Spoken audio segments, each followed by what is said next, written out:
자, 오늘은 카페 시청자분들이 올려주신 공포썰이랑 다른 괴담 등등 다 읽어볼게요.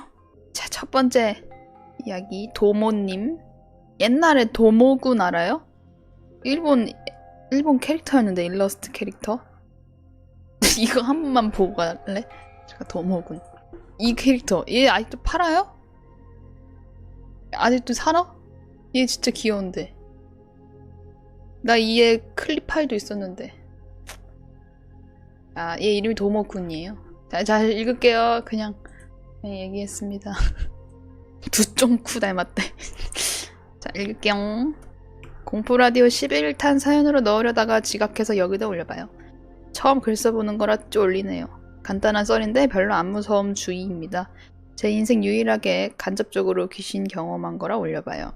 귀신 그딴 거 없어 해서 귀신은 있을지도 모르겠다라 바뀐 계기래요. 이 사건이. 슈말코 이뻐요.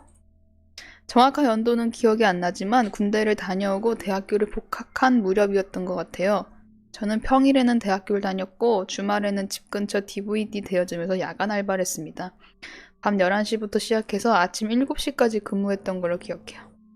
야간에 DVD 방을 찾아오는 손님은 대부분 두 부류로 나뉩니다. 술을 마시다가 막차가 끊겨 첫 차까지 몸 누일 곳을 찾아온 사람들, 두 번째로는 커플들이에요. 언뜻 생각하면은 알바 입장에서는 술 취해 온 사람들이 더 진상 같지만 사실은 커플 쪽이 더 진상인 경우가 많습니다.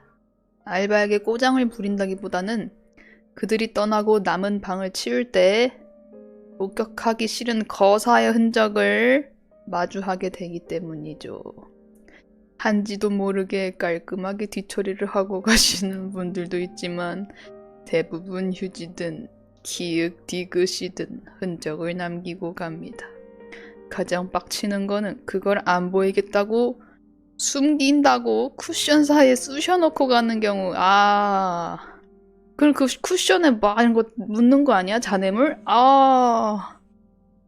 비위가 강한 편이라 씨바 하면서 그래도 꽤 오래 1년 정도 일하긴 했습니다. 이게 DVD 방 구조인가 봐. 일한 지 꽤 시간이 지나 이제는 어떤 손놈이 오든 능숙하게 일을 해내던 무렵 유독 손님이 없던 어느 날이었습니다. DVD 방은 형광등 불빛을 쓰지 않고 조그만 주황색 간접 조명들만 채우기 때문에 복도 든 카운터가 있는 홀이든 조명이 무척 어둡습니다. 제가 일했던 DVD 방은 방이 12에서 14개 정도 되는 꽤 큰 규모라서 손님이 아무도 없을 때는 아주 적막하고 꽤 으스스한 느낌이 들어요. 카운터에서 복도 쪽을 바라보면 완전히 깜깜하진 않지만 어둑해서 복도 끝 벽은 잘 보이지 않죠. 노래를 크게 틀어서 스물스물 올라오는 외로움과 으스스함을 애써 떨쳐내고 있을 때 딸랑딸랑 종소리가 울리며 한 커플 손님이 들어왔습니다. 나이는 아마 20대 중반 정도 되어 보였어요. 전 인사를 했고 그 커플도 인사를 받으며 홀에서 볼 영화 DVD를 골랐습니다. 남자는 카운터 맞은편 홀 벽면에서 DVD를 고르고 있었어요. 그런데 약간 이상했던 거는 여자는 영화를 같이 고르지 않고 서너 발자국 떨어져서 한 곳을 뚫어져라 보고 있었어요. 근데 그 시선이 남자친구 쪽이긴 했는데 약간 비껴나 있었습니다. 남자친구가 선이 옆쪽, 즉 카운터에서 대각선 반대편의 구석. 여기? 이렇게? 약간 이쪽인가? 남자는 여기 있는데. 여기구나. 별표를 해놨구나. 죄송. 여기. 표정은 살짝 찡그린 채였고 팔짱을 끼고 좀 긴장한 모습이었죠. 바보래. AI 그림. 잼민이가 그려줬대. 실제로는 더 어둡고 근데 여기 위치가 바뀌었네요. 둘이. 남자가 좀 더 이쪽이고 여자는 좀 더 이쪽에. 이쪽을 바라보고 있다. 구석탱이를. 이내 남자친구가 뒤돌아보면서 이거 볼래? 같은 식의 질문을 여자친구에게 했고 여자는 대충 고개를 끄덕였어요. 그렇게 영화를 고르고 카운터에서 선결제를 했습니다. 계산을 하고 나면은 알바는 담요 2장을 들고 앞서서 복도를 걸어가 지정된 방에 손님들을 에스코트해야 됩니다. 늘 하던 식으로 담요 2장을 들고 방으로 안내해드리겠습니다. 라 말하며 앞장섰죠.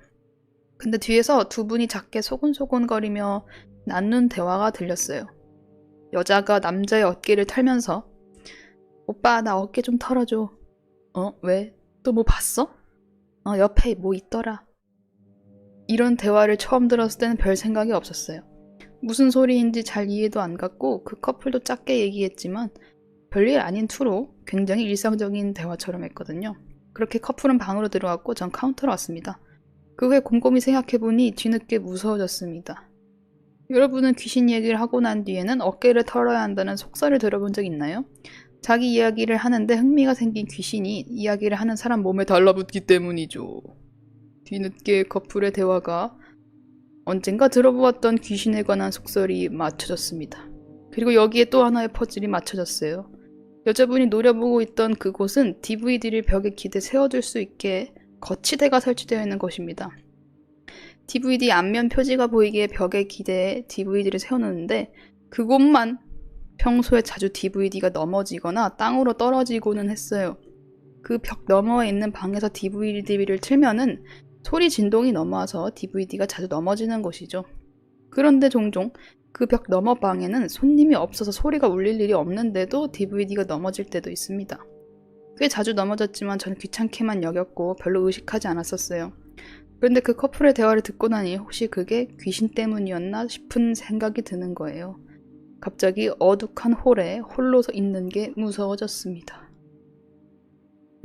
이렇게 DVD가 세워져 있다. 슈말코의 역습. 그 후로 몇 개월 더 일했는데 그곳에 DVD가 몇 번 더 넘어졌고 그 외에 이상한 일은 일어나지 않았습니다. 취업을 하게 되면서 알바는 그만뒀고 그 후 10여 년이 지난 지금까지도 저는 귀신을 비롯한 초자연적인 어떤 현상을 겪어보지 못했어요. 하지만 이제는 귀신이 있을 수도 있겠다는 생각은 해요. 그 커플의 대화가 너무 일상적으로 들렸거든요. 마치 오빠 나 휴지 좀 줘. 뭐 묻었어? 응 여기 뭐 묻었네. 와 같은 이런 거랑 다를 바 없는 대화처럼 들렸어요. 저에게는 초자연적이고 비일상적인 일이 누군가에겐 자연스럽고 일상적일 수 있다는 게 가장 무서웠습니다. 제가 무언가를 직접 봤다면은 저는 제가 피곤해서 헛것을 봤을 거라고 생각했을 거예요. 그런데 나를 의식하지 않은 다른 사람들의 자연스러운 대화로 귀신의 존재를 들으니 이걸 부정하기 힘들었어요. 저는 감각하지 못하지만 그때 거기 DVD 방에는 늘 귀신이 함께 있을 수도 있다는 생각을 해요. 그리고 그거는 DV방뿐만 아니라 어디든 될 수 있겠죠? 여전히 괴담을 좋아하지만 귀신은 없다 따위의 오만한 말은 하지 않게 되었습니다. 뭐? 그럼 지금 나보고 오만하다는 거야? 나 귀신이 없다고 맨날 말했는데. 그리고 무서운 얘기를 들을 때는 종종 어깨를 터는 습관이 생겼습니다. 귀신 얘기를 좋아하는 슈벨놈들도 어깨를 터는 습관을 길러보세요. 의식하진 못하고 있지만 사실 여러분의 어깨에 귀신이 달라붙어 있을 수도 있으니까요. 그리고 물건이 자주 넘어지거나 떨어지는 곳이 있다면 글쎄요, 어떻게 해야 할까요? 왜 자꾸 겁을 줘요? 근데 공포 분위기 조성 개쩔어. 무서운 이야기라기에는 너무 별게 없는 얘기지만 제 인생에 유일하게 간접적으로나마 목소리 꼬라지? 내가 얼마나 열심히 읽었는데 제 인생에 유일하게 간접적으로나마 귀신의 존재를 인식한 경험이라 한 번쯤은 슈말코 카페에 털어놓고 싶었어요. 이상입니다. 예쁜 슈말코와 함께하는 크리스마스를 기대하며. 이거 언제 올리신 거지? 크리스마스? 크리스마스 이브에 올리셨구나. 감사합니다. 그러게 이 사람은 밤낮이 바뀐 상태로 일했구나. 밤 11시부터 오전 7시. 이런 사연이었어요. 제 어깨 털나는 얘기 많았어. 그것도 있지 않았어요? 내 옆에 누가 있고 내가 어깨를 털면은 내 어깨에 붙어있는 귀신이 옆에 사람한테 넘어간다. 옆에 사람 어깨로 슝 간다. 그래서 일부러 막 이렇게 애들한테 놀리면서 뭔지 알지? 약간 이렇게 털어야 되거든? 이렇게 탁탁 스님들이 이렇게 탁 치는 것처럼 폭탄 돌리기. 맞아, 폭탄 돌리기 느낌으로 그런 게 있었어. 근데 이거 귀신 싫어하는 애들은 진짜 싫어했어요. 좀 정색하는 애들 많았어. 난 아랑곳 않고 계속 한 명한테 다 몰아주기. 걱정 마세요. 귀신 있어도 뭐 어때? 자, 다음 거 읽어볼게요. 언박싱님. 고딩 때 들은 지리산 수박 밭썰. 안녕하세요, 슈말코님. 틀주만 듣다 사연 적어봅니다. 직접 겪은 건 아니고 고딩 때 수학 선생님의 경험담을 조금 각색해서 적어볼게요. 필력이 부족하더라도 즐겁게 봐주시면 감사하겠습니다.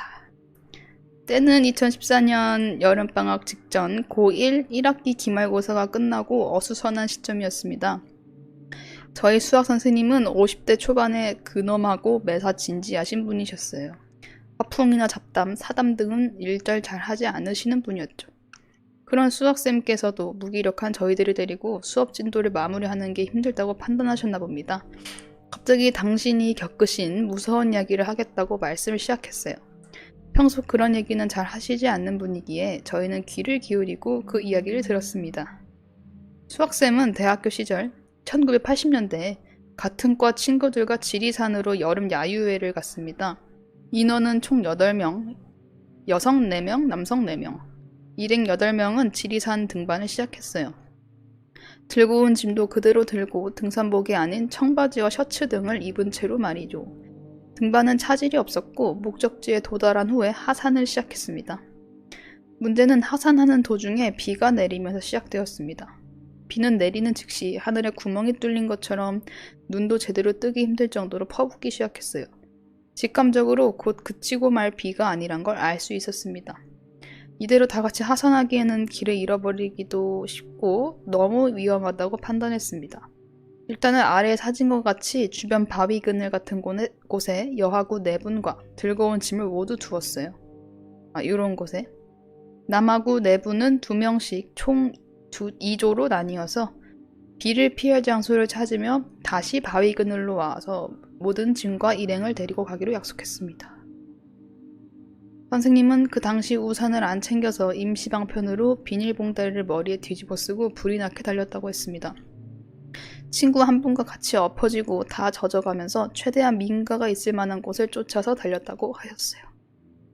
정신없이 달리다 보니 어느새 산을 벗어나서 평지에 접어든 게 느껴졌고 왼편에는 강가가 있고 오른편에 수박밭이 있는 걸 눈치챘습니다.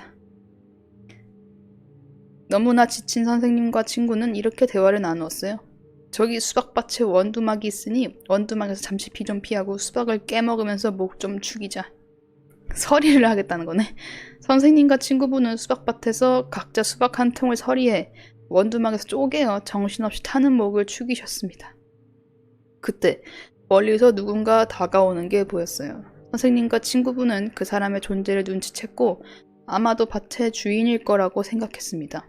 지금 수박을 서리해서 먹고 있으니 난처한 상황이 처할 것 같아 좌불안석인 채로 그 사람이 오는 것을 보고 있었습니다.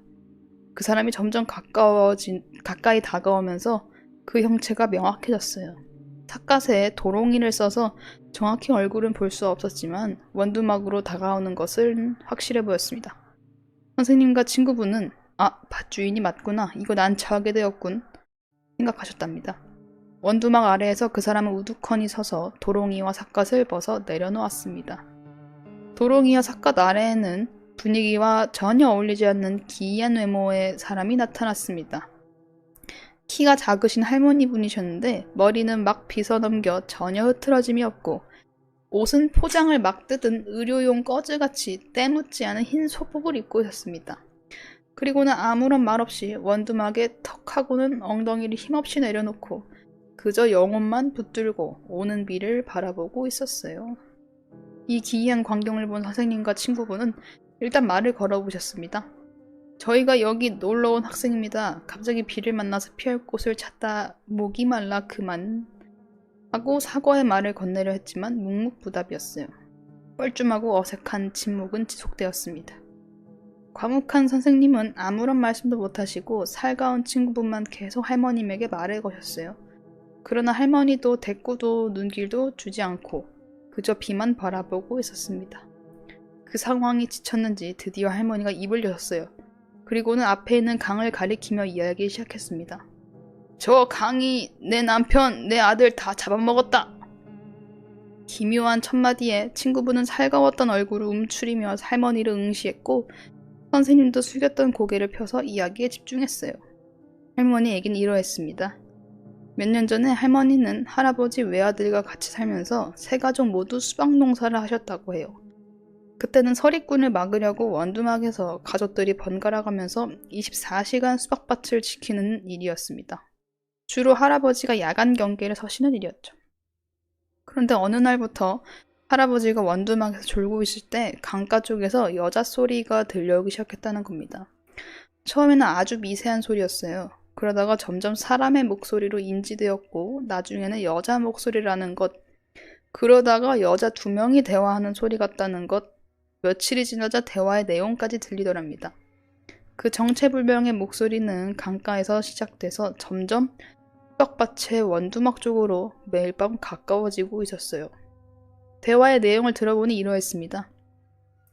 며칠이 지나면은 우리 오빠가 올 거야. 오빠가 오면은 우리랑 놀아줄 거야.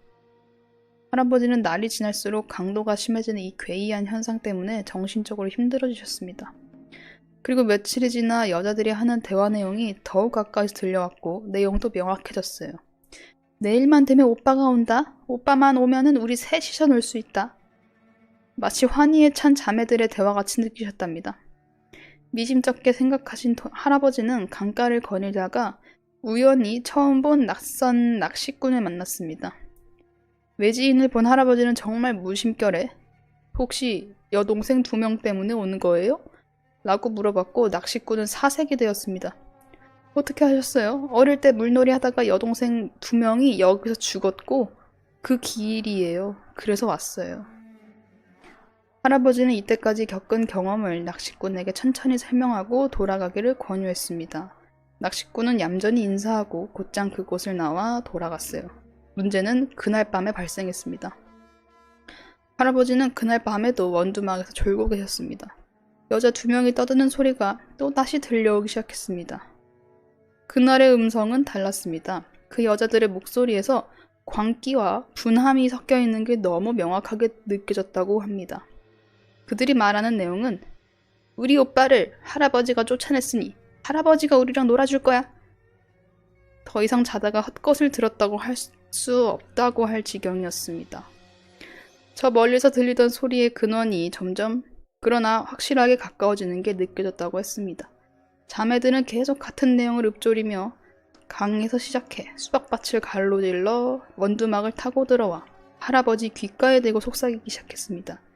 간신히 팽팽하게 붙잡고 있던 할아버지 이성의 끈은 끊어져서 결국 주체할 수 없이 이리저리 활개치기 시작했습니다. 할아버지는 이성을 잃어서 벌떡 일어나 밭일할 때 쓰는 큰 전지거위를 들고는 그 정체불명의 목소리를 향해 휘두르기 시작했어요. 할아버지는 밤새도록 그 전지거위를 손에 놓지 않고 허공에 휘저으며 아침이 밝아올 때까지 처절하게 목소리와 보이지 않는 싸움을 이어갔습니다. 이게 전지거위래요. 꽤 크네. 아침이 되자 할머니는 원두막에서 고생하신 할아버지에게 아침 식사를 권유하려고 밭으로 가셨습니다. 그러나 할머니가 목도하신 광경은 전지과일을 들고 허공에 휘두르며 기괴한 춤을 추는 할아버지의 모습이었어요. 놀란 할머니는 즉시 할아버지를 불러 세웠고 할아버지는 듣고 멍하니 그 자리에 서더니 금세 풀썩 쓰러지셨습니다. 할아버지는 의식을 잃고 병원에 입원하시게 되었고 사건의 전말을 가족분들에게 털어놓으셨습니다. 아드님은 이런 기괴한 시골엔 더 이상 못 있겠다고 주장하며 무작정 도시로 나갔어요.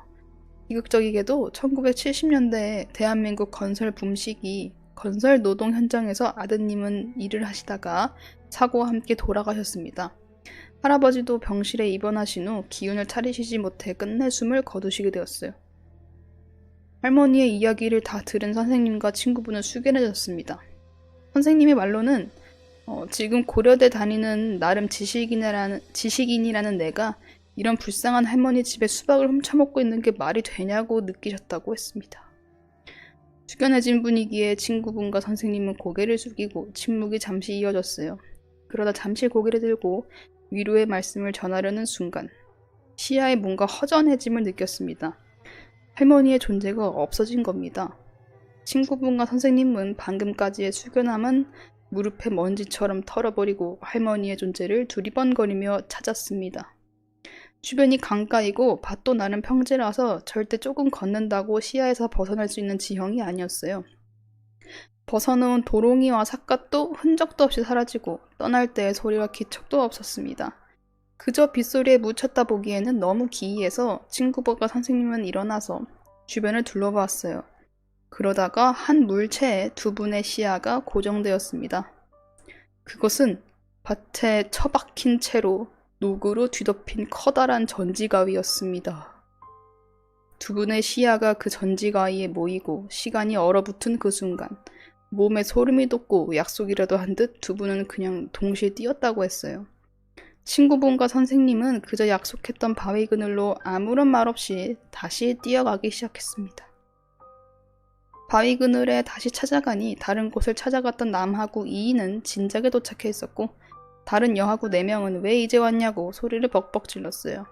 다른 남하고 2명이 주변에 버려진 폐교가 있으니 그곳으로 가자 했고 그곳에서 비를 피했습니다. 다음날 선생님과 야유의 일행은 숙소에서 1박을 했고 버스를 타기 전에 시간 여유가 있어서 주변을 둘러보고 있었어요. 근처에 동네 전빵이 있어서 들러서 필요한 간식을 사고 주인분과 살가운 친구분이 수다를 떨기 시작했습니다. 그러다 살가운 친구분이 입이 가벼워서 수박밭에 할머니를 만난 얘기를 은연중에 흘렀습니다. 전빵 주인은 놀라 되물었어요. 그 할머니를 어떻게 만났어요? 그 할머니 남편, 아들 다 죽고 나서 완전히 정신이 나가버렸어요. 이전에는 가끔 보이시더니 이제는 살던 집도 안 사시는 것 같고 야산이나 들판에 떠돌아다니신 것 같은데 이제는 모습도 아예 안 보이세요. 버스를 타고 서울로 올라갈 때 친구분은 슬그머니 선생님의 귓가에 와서 물었습니다. 있잖아. 아무리 생각해봐도 이상해. 할머니가 온전한 정신이 아니면은 그 큰 밭을 혼자 농사 지을 리가 없잖아. 수박이 자랄 리도 없고 우리가 먹은 건 뭐야? 지리산 야유회를 다녀오고 10년 정도 지나서 친구분과 선생님은 교직 생활을 하고 자리를 잡아 다시 한번 그곳에 가기로 했습니다. 두 분 다 공통적으로 겪은 기묘한 일이기에 한번 재확인해보는 일이었어요. 그러나 수확은 없었습니다. 마을 주민분들을 수소문해서 겨우 할머니의 생가를 찾아갔지만 마당에는 잡초가 사람 키만큼 자라서 사람이 관리하지 않은 지 수년은 돼 보이고 이전 전밤 주인도 몸이 안 좋아 지금은 누워 계시고 대화는 불가한 상태이며 전방도 다른 분이 운영하고 계셨습니다. 수박밭을 찾아가 보려 했으나 산지이고 정확한 위치를 찾을 수 없어서 포기하고 돌아왔다고 하셨어요. 쌤의 얘기는 이렇게 마쳤고 우리는 평소 사담 절대 안 하시는 분이 저런 괴력낭신의 이야기를 하시니 의아했습니다. 아직까지 진짜인지 아닌지 모르겠습니다만 재밌게 들은 얘기라 짧게 써봐요. 적은 거 다시 보니 노잼인데 아까워서 업로드합니다. 뿅. 여기까지. 재밌네. 재밌는 이야기였습니다. 응, 재밌었다. 그리고 글을 너무 잘 쓰셔요. 몰입감 지림. 이거 꽂혀있는 거 무섭네. 전지가위. 우달달. 그러니까 옛날 괴담이 참 재밌어. 다음은 시청자님의 썰은 아니고 그냥 인터넷 괴담인 것 같네요. 끄고 일어나세요님. 길이 적당. 꽤나 재밌.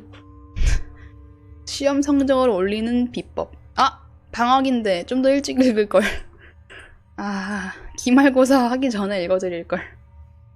고등학생 민지는 같은 반 민수가 의심스러웠다. 어떻게 갑자기 성적을 그렇게 올렸을까? 민지와 민수. 분명 자신처럼 평범 이하의 성적을 유지하던 녀석이 어느 날 갑자기 전교권에서 놀다니? 그렇다고 공부를 열심히 하는 것 같지도 않았다.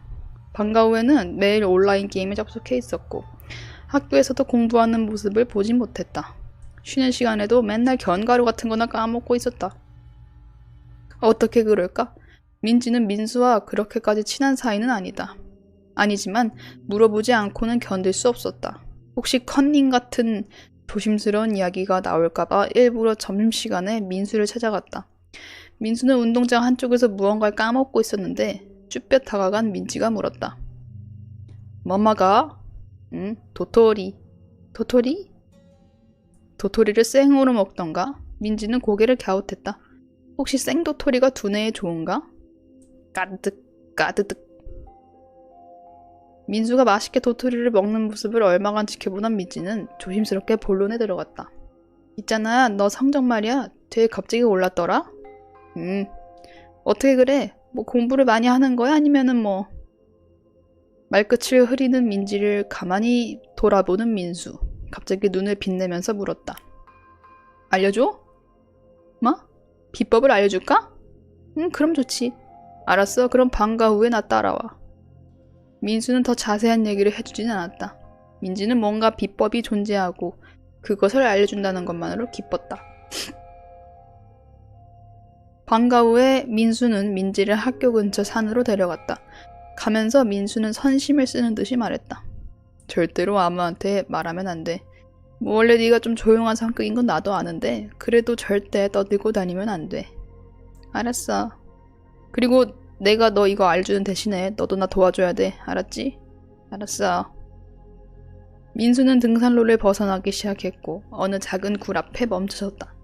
엎드려야 겨우 통과할 만한 굴은 성인 남자는 쉽게 못 들어갈 만한 크기였다. 따라와. 민지는 교복에 흙이 묻는 게 신경 쓰였지만 앞장서는 민수를 따라가지 않을 수 없었다. 생각만큼 길지 않은 굴을 통과하자 넓은 공간이 나타났다. 거기서 민진 놀랄 수밖에 없었다. 허거덩. 이 뭐야 허거덩덩 말코덩스. 정면의 벽에 원숭이 얼굴 조각이 커다랗게 새겨져 있었다. 눈을 감고 입을 크게 벌린 형상이었는데 이마 위로 주름진 뇌가 드러나 있는 특이한 조각이었다. 민수는 놀란 민지를 건들며 말했다. 야, 너 1,000원 있지? 그럼 너 1,000원이랑 교과서 아무거나 꺼내봐. 민지는 순순히 시키는 대로 했다. 민수는 조각으로 다가가 시범을 곁들여 설명했다. 자, 한 손으로 이렇게 원숭이의 뇌를 만지고 있는 상태에서 1,000원을 입으로 집어넣어봐. 절대 이 손을 떼면 안 돼. 네. 민지는 민수가 비켜난 자리에 서서 한 손을 뇌에 올렸다. 가까이서 보니 커다란 입 안은 끝이 보이지 않는 구멍이었다. 그 안으로 1,000원짜리를 떨구자 순간 응? 원숭이의 감긴 눈이 돌가루를 날리며 떠졌다. 깜짝 놀란 민지를 보며 빠르게 소리치는 민수. 손 떼지 마! 손 떼지 말고 이제 그 안에 교과서를 넣어! 민지는 놀라면서도 시키는 대로 했다. 그 순간 으아! 민지의 눈이 감기며 순식간에 몰입 상태가 되었다. 약 10초 뒤 원숭이의 눈이 하고 다시 잠겼다. 감겼다. 그와 동시에 헉! 눈에 번쩍 뜬 민지는 깜짝 놀라 민수를 돌아봤다. 세상에! 교과서 내용이 완벽하게 기억나. 아니 완벽하게 이해가 돼. 어때? 멋지지? 민수는 씩 웃었고 민지는 감탄했다. 어쩐지 이거라면은 당연히 성적이 좋을 수밖에 없다. 이건 지혜의 신이야. 뭔가를 넣으면은 그 본질이 담고 있는 지식을 그대로 옮겨주지. 물론 성금은 내야 돼. 그리고 성금은 항상 배로 올라. 처음에 1,000원을 넣었으면은 그 다음은 2,000원, 그 다음은 4,000원 이런 식이지. 그렇구나. 솔직히 말하면은 난 지금 100만 원도 넘어서 못 쓰고 있어. 헐. 민지는 놀라며 머릿속으로 몇 회에 얼마인지를 계산했다. 한숨을 내쉬며 민수는 주머니에서 도토리를 꺼내 먹으며 너스레를 떨었다. 너는 운 좋은 줄 알아 임마. 내가 미리 먼저 다 해봤으니까 말이야. 난 솔직히 말하면은 다 낭비한 거야. 생각해봐. 지금 성적 잘 나와서 뭐하냐? 나중에 수능이 중요하지. 그래 맞긴 해. 그러니까 넌 지금 쓰지 말고 나중에 수능을 위해 쓰라 이 말이야. 내 꼴 나지 말고. 민수의 말은 구구절절 옳았다. 내가 아까 말했지? 절대 비밀을 지켜야 하고. 그리고 나 좀 도와줘. 그래서 부탁이 있는데 한 10만 원만 보태줄 수 있어? 10만 원? 10만 원이 당장 큰 돈이긴 하지만 민지는 오래 망설이지 않았다. 이런 기연이 10만 원이라면 정말 너무 싸다. 그래 알았어. 고마워 자식. 나중에 내가 지식을 넣을 때 그때 줘. 둘은 웃으며 동굴을 나셨다. 둘은 앞으로 무척 사이가 좋아질 것 같았다. 그날 이후 민지는 시험 성적이 안 나와도 전혀 걱정하지 않았다. 민수와 함께 수능용 책을 선정하고 돈을 모으는 것에 집중했다. 시간이 흘러 모든 것이 준비된 어느 날 둘은 다시 원숭이 조각 앞에 모였다. 자, 시작해. 그래. 민지는 원숭이의 뇌에 손을 올리고 2,000원을 넣었다. 그그그그금. 민지는 여러 차례에 걸쳐 준비해간 책의 지식을 모두 습득했다. 그리고 머릿속에 가득한 지식과 그 이해를 느끼며 희열에 떨었다. 완벽해! 자, 이제 내 차례인가? 나는 돈이 없어서 한 번밖에 못하겠네. 민지가 비켜나고 민수가 원숭이의 뇌에 손을 올렸다. 그리고 돈을 털어놓는데 그 순간 뭐야, 돈이 걸렸어? 아씨, 너 남는 돈 없지? 민수는 인상을 찌푸리며 구멍 쪽으로 머리를 기웃거렸다. 안돼, 하지마. 그러나 뇌에서 한 손을 못 떼서 자세히 숙여보지는 못하는 상황. 다급하게 민지를 불렀다. 야, 도와줘. 플래시 좀 켜봐. 민지는 핸드폰 플래시를 비추며 다가갔다. 민지가 고개를 숙이고 원숭이의 입안을 적극적으로 살필 때 민수가 말했다. 야, 근데 내가 전에 한번 다람쥐를 넣어본 적이 있거든? 어떻게 됐는지 알아? 어? 글쎄 다람쥐의 모든 지식이 전해지더라고. 먹이를 찾는 방법부터 그걸 저장하는 방법, 천적을 피하기 좋은 방법 등등 모두 말이야. 정말 신기한 경험이었어. 그그그금. 민지는 갑자기 머리 위에서 들려오는 익숙한 소리에 고개를 들려고 했다. 원숭이의 눈이 떠지는 소리가 아닌가? 어? 한순간 민수가 민지를 강하게 밀었다. 곧바로 민수의 눈이 감기고 10초간 새로운 지식이 전해져 왔다. 수능에 관한 모든 공부가 완벽한 민지의 지식이. 누군가에게 쫓기듯 허둥지든 산에서 내려오는 민수는 비틀거렸다. 큰 소리가 들려왔다. 네가 어떻게 나한테 그럴 수 있어? 아니, 처음부터 이럴 속셈이었구나. 미안해. 넌 인간 쓰레기야. 날 내버려둬. 민수의 입이 쉴 새 없이 움직이고 있었다. 민지의 말투와 민수의 말투를 반복하며 한순간도 쉴 틈 없이. 민수는 후회했다. 아, 지금 자아분열이 계속 일어나는 거야? 민수한테? 도토리가 맛있을 때 알아봤어야 했는 건데. 아, 그러네. 아, 이해했어. 도토리를 계속 먹은 게 다람쥐를 넣어서 자기도 다람쥐화가 된 거구나. 그래서 지금 민수 반 민지 반 된 거였네. 아, 자아가 섞이네요, 진짜. 아, 이거 이미지 만들었네, 재미나이로. 도토리 엄청 많아. 오늘의 유머에서 가져온 거네요. 아, 커뮤니티 괴담. 재밌네, 귀엽다, 이거 이야기. 귀여운데 약간 소름 끼치는 것도 있고.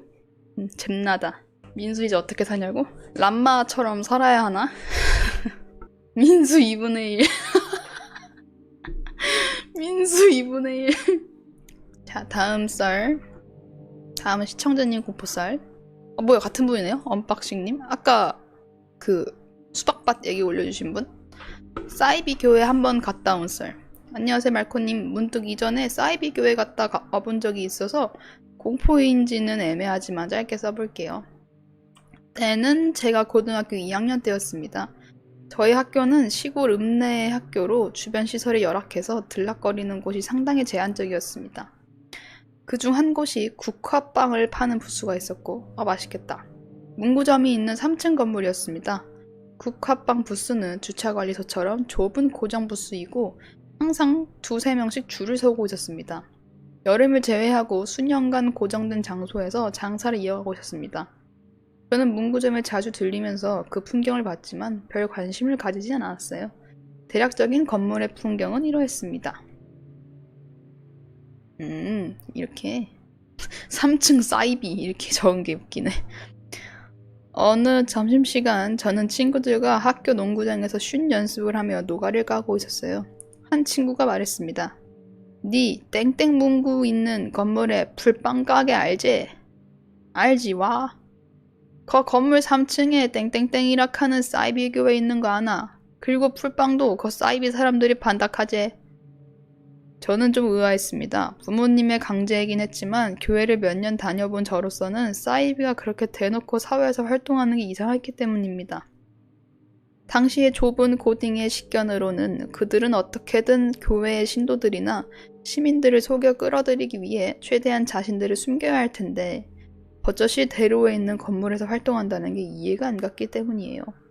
그리고 어릴 때부터 봐왔던 친근한 길거리 속의 오래된 건물이기에 그곳 속에 사이비가 있다는 이질적인 사실을 믿고 싶지 않았습니다. 반사적으로 저는 아무 근거도 없이 친구의 말에 토를 달았어요. 지랄하지 마라. 그리고 그 땡땡땡 같은 사이비 이단이 와 거긴 너. 우리는 그냥 그 주제를 넘기고 다시 농구공을 튀기고 자몽소다를 들이키고 있는데 갑자기 낯선 목소리가 뒤에서 들렸습니다. 누가 우리 보고 이상한데래? 너가 봤어? 제가 뭔가 싶어 뒤를 돌아보니 그곳에는 이름 모를 3학년 선배가 있었습니다. 농구장에서 자주 보였지만 대화 한 번 못 해본 낯선 선배였어요. 그 선배는 다시 저를 쏘아 붙였어요.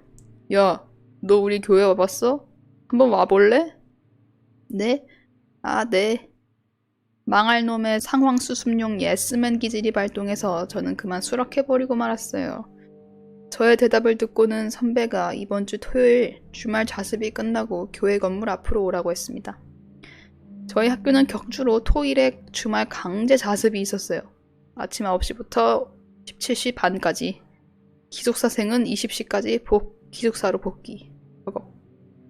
저는 솔직히 주말 자습 이후에 할 게 없었는데 재밌는 이벤트가 될 것 같아 좀 기대가 되었습니다. 왜냐면은 교회 세례 교인이라 나름 교리도 좀 알아서 말싸움도 자신 있었고 미지의 공간에 들어가 보는 호기심이 좀 설렜거든요. 워낙 자주 지나다니던 건물이라 큰일이 일어날 거라고 생각 안 했습니다. 주말 자습이 끝나고 저는 건물 앞으로 갔습니다. 건물 밖을 자세히 바라봤을 때 그냥 유리창이라고 생각했던 곳에 사이비 교단의 이름이 대놓고 스티커로 붙여 있었어요. 평소 그냥 지나쳤던 곳이 저런 데였구나 하고 오늘에서야 깨달았다는 사실이 마냥 신기했습니다. 선배는 좀 이따가 모습을 드러내고는 들어가자고 했습니다.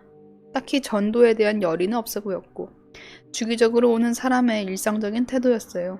같은 학교 학생끼리 뭔 짓 하겠나 생각하고 따라갔어요. 속으로 다이다이 까면 내가 이길 듯 하는 고딩 특유의 망상도 했고요. 건물의 계단을 타고 문구점을 지나 3층 앞에 서니 간 유리로 만들어진 문에 땡땡땡 교회가 적혀 있었습니다. 문제는 문에 도어락이 있었어요. 선배는 그 도어락 비밀번호를 능숙하게 치고 문을 열어서 저를 안내했어요. 제가 저거는 뭐냐고 물으니까 마음대로 들락거리고 소란 피우는 사람들이 있어서 하는 거다. 괜찮다. 라 했습니다. 내가 교회를 안 가고 잘 모르겠는데 교회 그냥 열어두지 않아요? 이렇게 잠금을 안 하지 않나? 저는 조금 불안해져서 내부를 빠르게 둘러봤어요. 일단 문잠금은 도어락이 유일해 보여서 안심했고 실내 인테리어는 실망스러울 정도로 소박했어요. 아, 조그만 교회면 다 될 수도 있다고. 복도 벽면은 나무 데크 같은 걸 덧댄 공부방 분위기였고 종교적인 문구가 간단하게 적힌 액자 한 개만 복도에 걸려있을 뿐이에요. 일단 선배는 복도의 문 한 개를 열어서 저를 안내했습니다. 마치 회의실 같은 커다란 탁자와 의자가 있는 공간이었어요. 그곳에 저를 앉힌 뒤 집사님을 불러오신다고 하고 저를 두고 자리를 비웠습니다. 5분 정도 혼자 있으면서 회의실을 둘러보았지만 특이한 건 없었어요. 그래서 자리에서 일어나 문 밖을 살펴봤는데 그 선배가 다른 데 간 게 아니고 복도에서 좁은 문틈으로 저를 보고 있었어요. 저는 속으로 뭐야? 라 생각했어요. 잠시 뒤에 목사라고 하는 사람이 3층 유리문을 열고 회의실로 들어왔고 선배도 같이 들어와 앉았습니다. 제가 입구 쪽에 앉아 있었는데 목사는 간단히 소개를 하고는 정말 뜬금없는 말부터 했어요. 제일 안쪽 자리 의자가 푹신하고 좋아요. 거기 앉으시죠. 왜 구석으로 제일 모는 건가? 제가 보았을 때는 모든 의자가 똑같은데 이거는 무슨 뜻인지? 라 생각했어요. 책상이 회의실에 비해서 비정상적으로 큰 것과 제일 안쪽 자리를 강요하는 게 혹시 도망 방지인가 의문이 들어서 괜찮다고 하고 거절했습니다. 아무튼 그 직후에 목사라는 사람은 앉자마자 거리낌 없이 묻지도 따지지도 않고 약장수처럼 청산유수로 말을 뱉어냈습니다. 그냥 저라는 벽을 세워두고 준비한 말을 쏟아내는 느낌이었어요. 심지어 내용에는 종교적인 색채가 단 1도 없었습니다. 말은 아주 유창하고 빨랐지만 내용은 공허했어요. 막 좋다 좋다 하자 하자 라고 하는데 정확히 뭐가 좋고 뭘 하는지 설명은 없는 느낌. 예시로 우리가 캠페인을 하고 다 같이 모여서 행사를 하는데 모두들 평가가 너무 좋아요. 땡땡 학생도 같이 참여해 선물도 받고 같이 즐겨온 경험을 남기면 좋지 않겠어요? 라고 말한다면은 무슨 캠페인인지 어떤 행사인지 어떤 평가를 받았는지 이런 얘긴 전혀 안 하고 슬쩍 넘어가는 그런 식입니다. 그리고 저한테는 빠른 템포로 설명하는 중간에 극도로 좁은 선택지의 질문, 아주 당연한 질문을 던지고 제가 대답하면은 자신이 원한 대답을 들었고 따라서 본인들의 논리에 동조하는 것으로 비약을 하며 칭찬과 호들갑도 막 떨었고요. 그리고 앞으로 우리와 함께 하면 어떠겠냐? 이상한 미래지향적인 얘기도 서슴없이 했습니다. 제가 기대했던 것은 사이비의 실체를 보고 호기심을 충족시키는 거였으나 너무 다른 방향으로 흘러가기 시작해서 무서워지기 시작했어요. 이대로 저 사람의 페이스에 말려들면 안 될 것 같았거든요. 그래서 저는 저 기숙사 빨리 가야 해서 이만 가봐야 해요. 말씀하신 건 생각해볼게요. 하고 일어서려 했습니다. 그러다 쭉 조용히 있던 선배가 절 야리면서 너 8시까지만 기숙사 들어가면 되잖아. 라고 말하더라고요. 목사는 그 말을 듣고 좀 더 시간 보내자 하면서 제가 떠날 기미가 있는 것 같아서 연락처를 얻어내려고 했어요. 이것도 인연인데 다음 캠페인 참여할 때 이 직책은 땡땡 학생이 특별히 맡게 될 테니 꼭 받고 싶다고 했어요. 저는 동의한 적이 없는데 마치 제가 동의한 것 마냥 굴었습니다. 목사는 가짜 번호는 받기 싫었는지 본인 전화번호를 적어 보여주고 지금 당장 이 번호로 문자 보내라 하더라고요. 이때는 일부러 제가 문자를 보낼 때까지 어색한 침묵으로 일관하더군요. 그래서 어쩔 수 없이 문자를 보냈습니다. 그리고 그때가 7시 무렵이었는데 목사의 공허한 말장난을 끝날 줄 모르고 이어졌어요. 이제는 공포를 넘어 지쳐가는 중이었어요. 그러다가 목사가 캠페인이나 행사 관련된 자세한 얘기로 돌입하기 시작했습니다. 그리고 정말 좋은 책자와 상품들이 있다고 보여주고 싶다고 말을 하더라고요. 전 혹시나 빈틈을 만들 수 있을까 해서 그러면은 그거 볼 수 있어요? 라고 물었어요. 목사는 웃으면서 잠시 자리를 비우겠다고 하며 사이비 관련 물건을 찾으러 다른 방으로 들어갔습니다. 시간이 지나도 뭐가 잘 안 보이는지 목사는 방 안에서 큰 소리로 선배를 부르더라고요. 앉아있던 선배는 일어나서 목사가 있던 방 안으로 들어갔습니다. 둘이 같은 방에 들어가고 나서 저는 약 30초 정도 회의실에 긴장한 채로 앉아있었어요. 목사와 선배가 들어간 방 안에는 뒤적거리는 소리는 나는데 말소리는 없었어요. 지금이 탈출할 기회인가 싶어서 저는 머리를 복도로 내밀고 두리번거렸고 복도에는 아무도 없는 걸 봤어요. 조심히 복도를 걸어 도어락의 버튼을 눌러 열고 문을 열어 교회를 나왔어요. 시끄럽게 발소리를 내지 않아 들켰다고 생각 안 했습니다. 도어락 띠링 소리만 울렸고 이제 빠르게 계단만 내려가면 될 것 같았어요. 그런데 건물 계단 아래에서 2층을 지나 3층으로 올라오는 선배의 모습이 보였어요. 순간 선배가 내가 도망가면 잡으려고 계단에서 버티고 있다 생각했어요. 너무 놀래서 그냥 계단에 빈틈으로 내달려서 어깨빵 쳐버리고 도망갔습니다. 건물을 나와서 학교 기숙사로 달리며 생각했어요. 아마도 목사라는 사람이 선배를 시켜서 뒷길로 내려보내고 계단에 대기시켜서 내가 도망가면 붙잡으라 시켰을 거다 라고 말이에요. 아무튼 기숙사에서 8시 전에 들어갔고 친구들과 모여 노가리를 깠어요. 그리고 그 건물에 사이비가 있다고 말한 친구에게 이야기를 얘기했더니 친구는 담담하게 니도 당했나? 친구는 제가 거기 안 갈 줄 알았는데 따라갔다는 사실을 좀 놀라더라고요. 그 선배가 이전부터 부모님 따라 사이비 교회를 다녔고 선배 부모님이 국화빵 굽는 것도 자주 봤다고 했습니다. 그리고 그 사이비 교회를 누군가 욕하면은 자꾸 교회로 데리러 올려 한다는 걸 알고 있었는데 뻔히 아는 네가 갈 줄은 몰랐다고 웃더라고요. 친구는 중학생 때 3시간 동안 붙잡혀 있다가 겨우 부모님한테 문자를 보낸 직후 핸드폰을 테이블에 올려놨다고 했습니다. 갑자기 목사가 핸드폰을 집어들고 SD카드 남는 게 있다고 공짜로 업그레이드 시켜준다 하고선 핸드폰을 들고가 안 돌려주더랍니다. 그리고 오신 부모님과 신랑이 끝에 경찰을 부를 뻔하다가 핸드폰을 돌려받고 돌아갈 수 있었다고 들었어요. 저는 제 시간과 에너지를 쓴 것, 그리고 저와 제 친구를 위험에 처하겠다는 사실이 너무 분했습니다. 친구들을 동원해서 목사에게 장난 전화와 장난 문자를 보내서 원을 좀 풀었고 그 선배의 사물함에 몰래 수능 특강과 신승범 수학교재를 야금야금 훔쳐서 조금의 복수를 했습니다. 가시분이 노잼이지만 모두 사이비 조심하고 새해 복 많이 받으세요. 장난 전화번호랑 장난 문자 개웃기네. 그러게 결말이 마음에 드네요. 신승범. 다음 것도 읽어볼게요. 다음은 만화입니다. 만화. 거성님, 나이프와 마스카라. 참고로 귀찮은 이슈로 중간에 그림체나 선 굵기가 바뀌는 경우가 있습니다. 참고해주세요. 때는 2010년 초반 여름의 어느 주말, 초등학교 3학년이었던 저는 아버지와 함께 고모네 집에 놀러 갔습니다. 비서 석 더 좀 올리게. 맞을래. 아, 내 애가 이러면 진짜 웃기겠다. 고모네 사촌 누나는 저와 2살 차이였는데 나이도 크게 차이 나지 않고 성격도 잘 맞아서 사촌 누나를 내심 친누나라 할 만큼 가깝게 지냈습니다. 어서와. 야, 거성 오랜만. 아, 사촌 누나가 저랑 동갑이래요. 매번 그랬듯이 그날도 사촌 누나와 꼭 붙어다니며 1박 2일을 지낼 작정이었는데요. 야, 우리 학교에 임땡땡이라는 선배가 있는데 하루 종일 똥 타령을 하더라니까. 에이, 그런 애가 어딨어. 하루 종일 누나와 놀고 나니 바깥은 벌써 해가 지고 어두워져 있습니다.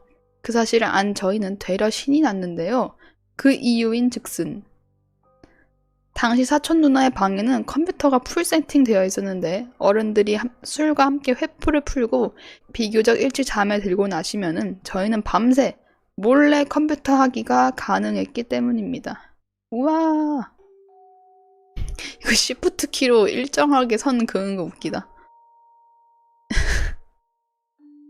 이야, 그 당시에는 한창 엽기 공포 컨텐츠가 유행하던 시절이었기에 저희도 어김없이 당시 유행했던 숟가락 살인마, 세상에서 가장 무서운 사진 등 인터넷으로 검색해보면서 무더운 여름날 자체 남양 체험을 시전했더랬죠. 와, 이건 진짜 나도 했어.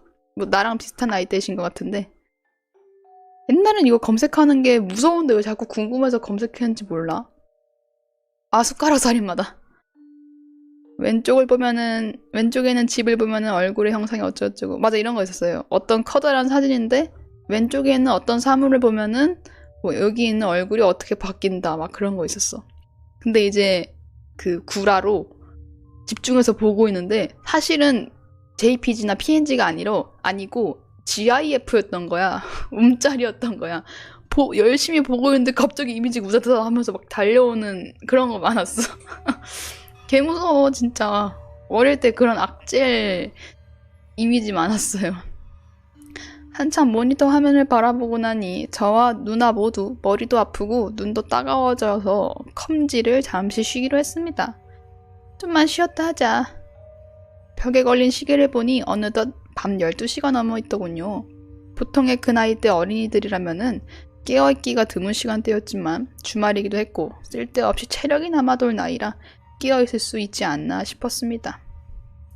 그러다 문득 별 생각 없이 모니터 뒤로 보이는 창문에 눈이 이끌렸는데요. 컴퓨터가 창문이 있는 벽 쪽에 배치되어서 있었기에 조금만 시선을 뒤로 하면은 창문을 볼 수 있었습니다. 창문 너머 풍경은 아파트의 다른 단지와 정면으로 마주보게 되어 있는 구조였죠. 늦은 시간에 어두운 바깥을 보는 게 뭔가 묘하기도 했고 그 시간까지 깨어있는 것 자체가 생소한 경험이었기에 바깥 전망에 더 관심이 갔던 것 같습니다. 건너편이 보이네, 살짝. 저와 누나는 그 나이대 아이들이 여타 그렇듯 쓸데없는 짓을 하기 시작했는데요. 이 시간까지 깨어있는 세대가 몇이나 되는지 세어보는 뻘짓을 하였죠. 그런데 옆에서 함께 뻘짓을 하던 누나가 화들짝 놀라며 기겁을 하는 게 아니겠어요? 꼭 누나가 갑자기 아무 말 없이 방에 전등을 끄더라고요. 쉿! 그러고는 다시 제 옆자리로 돌아와 앉더니 기묘한 말을 작은 소리로 저에게 속삭였습니다. 무슨 일인데 누나? 쉿! 조용히 해봐. 저기 5층에 보이는 저 사람 베란다에서 식칼을 들고 서 있어. 뭐? 이 설마 누나가 잘못 본 거겠지. 아니라니까. 너도 5층 왼쪽 창문을 좀 봐봐. 저기 계속 서 있잖아. 그럴 리가. 진짜라고. 진짜 서 있어. 오.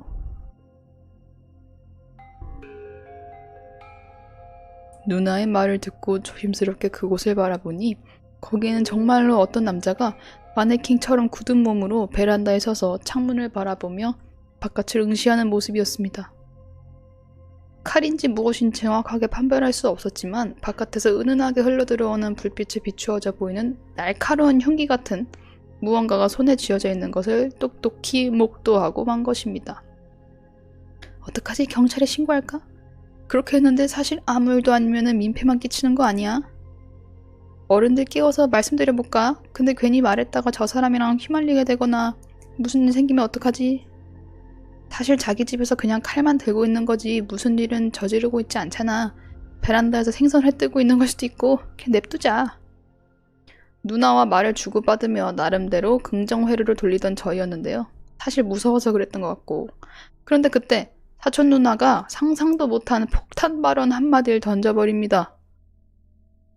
저기 거성아, 우리 밖으로 나가서 저기 가까이로 한번 가보지 않을래? 이런 말을 듣는 즉시 이게 뭔 개소리냐며 상대방에 면박을 주는 것이 인지상정이겠지만 당시 객기와 허세 외에는 가진 게 없던 저는 여담으로 당시 사촌 누나에게 내가 우리 학교 3학년 3장이라고 말한 적이 있대. 3장이면 아무것도 아니잖아요. 아무것도 아닌 거야 3장은.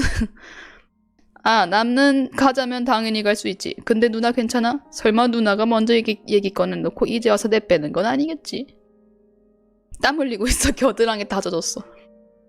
마음에도 없는 도발을 내뱉어버리고 만 겁니다. 그리고 누나도 결코 물러서지 않았죠. 응, 하나도 안 무서워. 저학년 딸이 가오 보소. 누나도 처음에는 농담조로 얘기했던 것 같지만 그 얘기는 더 이상 WWE가 아닌 UFC가 되어버렸어요. 결국 저희는 2판 4판으로 정말 밖에 나가기로 했습니다. 다만 룰을 몇 가지 정했어요. 1번, 앞단지 아파트까지 가되 절대 5층엔 올라가지 말고 아파트 현관 로비만 슬쩍 구경하기. 2번, 혹시라도 무슨 일이 생기면은 모든 아파트에 소리가 들리도록 큰 소리로 도움 요청할 것. 개민폐. 이렇게 모든 리스크로부터 빠져나올 수 있도록 몇 가지 룰을 정하게 되었죠. 사실 거기에 쓸데없이 구경하러 가는 것만으로도 리스크 천지였지만요. 그렇게 다짐하고 방문을 열어 거실을 둘러보니 어른들은 이미 방에 들어가 잠들어 있는 눈치였습니다. 그 덕에 저희는 더 순조롭게 집 밖으로 향할 수 있었어요. 살금살금. 온갖 허세를 부리며 바깥으로 나오게 되었지만 막상 진짜 야외로 향하니 어두운 하늘, 조용한 아파트 건물들, 여름 특유의 찝찝한 습기까지. 아무렇지 않은 척하는 겉모습과는 달리 저희는 이미 낯선 여름밤의 분위기에 압도되어 버리고 말았습니다. 저기 거성아, 우리 그냥 편의점이나 갈까? 다시 돌아갈까 생각하던 그때 누나도 저와 같은 마음이 들었는지 슬쩍 계획변경을 제안했습니다. 어차피 맞은편 아파트에 가봤자 할 것도 없는데 그냥 반대편 정문으로 내려가서 옆에 있는 편의점이나 가자는 거였죠. 여기 평면도가 있네요. 맞은편 아파트 가까이 갔다가 편의점으로 가는 경로. 이런 고모집에 출발해서 여기 식칼 있는데 한번 쓱 보고 편의점 가기. 편의점 가기 좀 걸리는데? 다만 여기서 안심할 수 없는 점이 하나 있는데 아파트 정문을 내려가는 길 또한 그 당시 밤에는 무지막지하게 무서웠다는 거죠. 안정된 분위기의 요즘 신식 아파트들의 정문과는 달리 그 당시 2010년대 초반이었던 데다가 해당 아파트는 21세기 이전에 지어진 구축 아파트라 밤에 어린이들이 보기에는 묘하게 어두운 분위기가 풍겼어요. 또한 아파트가 산지에 지어졌는지 정문으로 향하는 길이 매우 가팔라서 안정감을 주는 이미지는 전혀 아니었죠. 그래도 정문 쪽으로 가는데 설마 무슨 일이 있겠어? 고 다소 안심한 채로 돌아섰습니다. 그래, 그래도 맞은편 아파트에 안 가는 게 어디야. 먼저 갑니다 하고 주인공이 먼저 달렸어. 야, 뛰지 마. 늦은 사람이 간식 다 사가는 걸로. 시덥잖은 장난을 치며 길을 따라 아파트 상가 옆을 지나가던 그때. 무서워. 누가 서 있어요, 옆에. 눈 화장이 마구 번진 여자가 저를 빤히 응시하며 저는 그때 심장이 멎을 뻔했다라는 표현을 몸소 배울 수 있었어요. 마스카라라고 하죠. 울면은 화장이 번져서 얼굴을 타고 흘러내리는 장면을 드라마 등에서 본 적이 있지만 막상 실제로 그런 얼굴을 마주보니 드라마와는 괴리감이 아주 크더군요. 말 그대로 아무 생각이 들지 않는 막연한 공포였습니다. 아무것도 하지 못하고 굳어있던 그때 사촌 누나가 저의 구원자가 되어주었어요. 손잡고 달리네요. 캬! 미안해. 놀래키려고 한 거 아니야. 잠긴 목소리로 겨우 내는 그녀의 한마디를 뒤로하고 저희는 미친듯이 편의점으로 질주했습니다. 이 아줌마가 뭐라고 말했어. 그래도 게로게로리 어서옵쇼. 저기 밖에 이상한 사람이. 편의점 사장님께 상황을 알렸지만 사장님도 딱히 아이들의 말만 듣고 대처할 만한 상황이 아니었기에 저희를 가볍게 안심시켜주고 간식을 계산해주고 저희를 밖으로 배웅해 주었습니다. 다시 집으로 돌아가야 했던 저희는 방안을 모색한 끝에 길로 향했는데요. 칼을 들고 있던 남자의 아파트, 상가 옆에 있던 화장이 번진 여자, 둘 다 마주치지 않고 갈 수 있는 아파트 옆에 있는 샛길로 돌아가는 것이었어요. 피해야 할 게 많아졌어. 그렇게 저희는 무사히 집으로 돌아갈 수 있었고 그 일은 저와 누나만의 비밀로 한 채 몇 년의 세월이 흘렀습니다. 몇 년이 지난 후 저희는 장례식장에서 재회를 했고 어른들 앞에서 그 얘기를 처음으로 풀게 되었어요. 그때 그랬지. 솔직히 말해봐. 너 그때 오줌 지릴 뻔했지? 하나도 안 무서웠어. 그런데 그 얘기를 듣던 고모와 거모부의 표정이 심히 좋지 않다는 걸 느꼈습니다. 확실하지 않은데 사실은 하고 고모가 들려주신 얘기로는 실로 충격적이었는데요. 아마도 그 두 사람은 부부관계였을 거라는 겁니다. 당시 그 집에 부부싸움이 빈번하게 일어나서 큰 소리가 자주 나고는 했는데 그때마다 여자가 집에서 피신을 해서 상가 옆에 숨어있다는 것을 다른 주민들도 종종 목격한 적이 있다는 얘기죠. 아무리 부부싸움이라고 해도 흉기까지 들고 겁을 줬다는 사실이 매우 충격적이고 공포스럽기도 했고 한편으로는 여성분이 많이 안쓰럽고 측은한 마음이 들었던 저와 사촌 누나였습니다. 지금은 고모네도 다른 집으로 이사를 가서 그와 관련한 얘기는 더 못 듣지만 이사 가기 전에 그 집 주변 이웃에게 들은 말로는 부부싸움 소리가 더 들리지 않고 남자 혼자 사는 걸로 봐서는 여성분이랑은 이혼하지 않았을까 싶네요. 당시에 겉모습만 보고 놀랐지만 자초지종을 알고 나니 그분이 어떤 심경이어서 상상도 가지 않네요. 저에게 사과하는 목소리도 잊혀지지 않습니다. 더 이상 상처받지 말고 꼭 이만 걸으셨으면 좋겠습니다.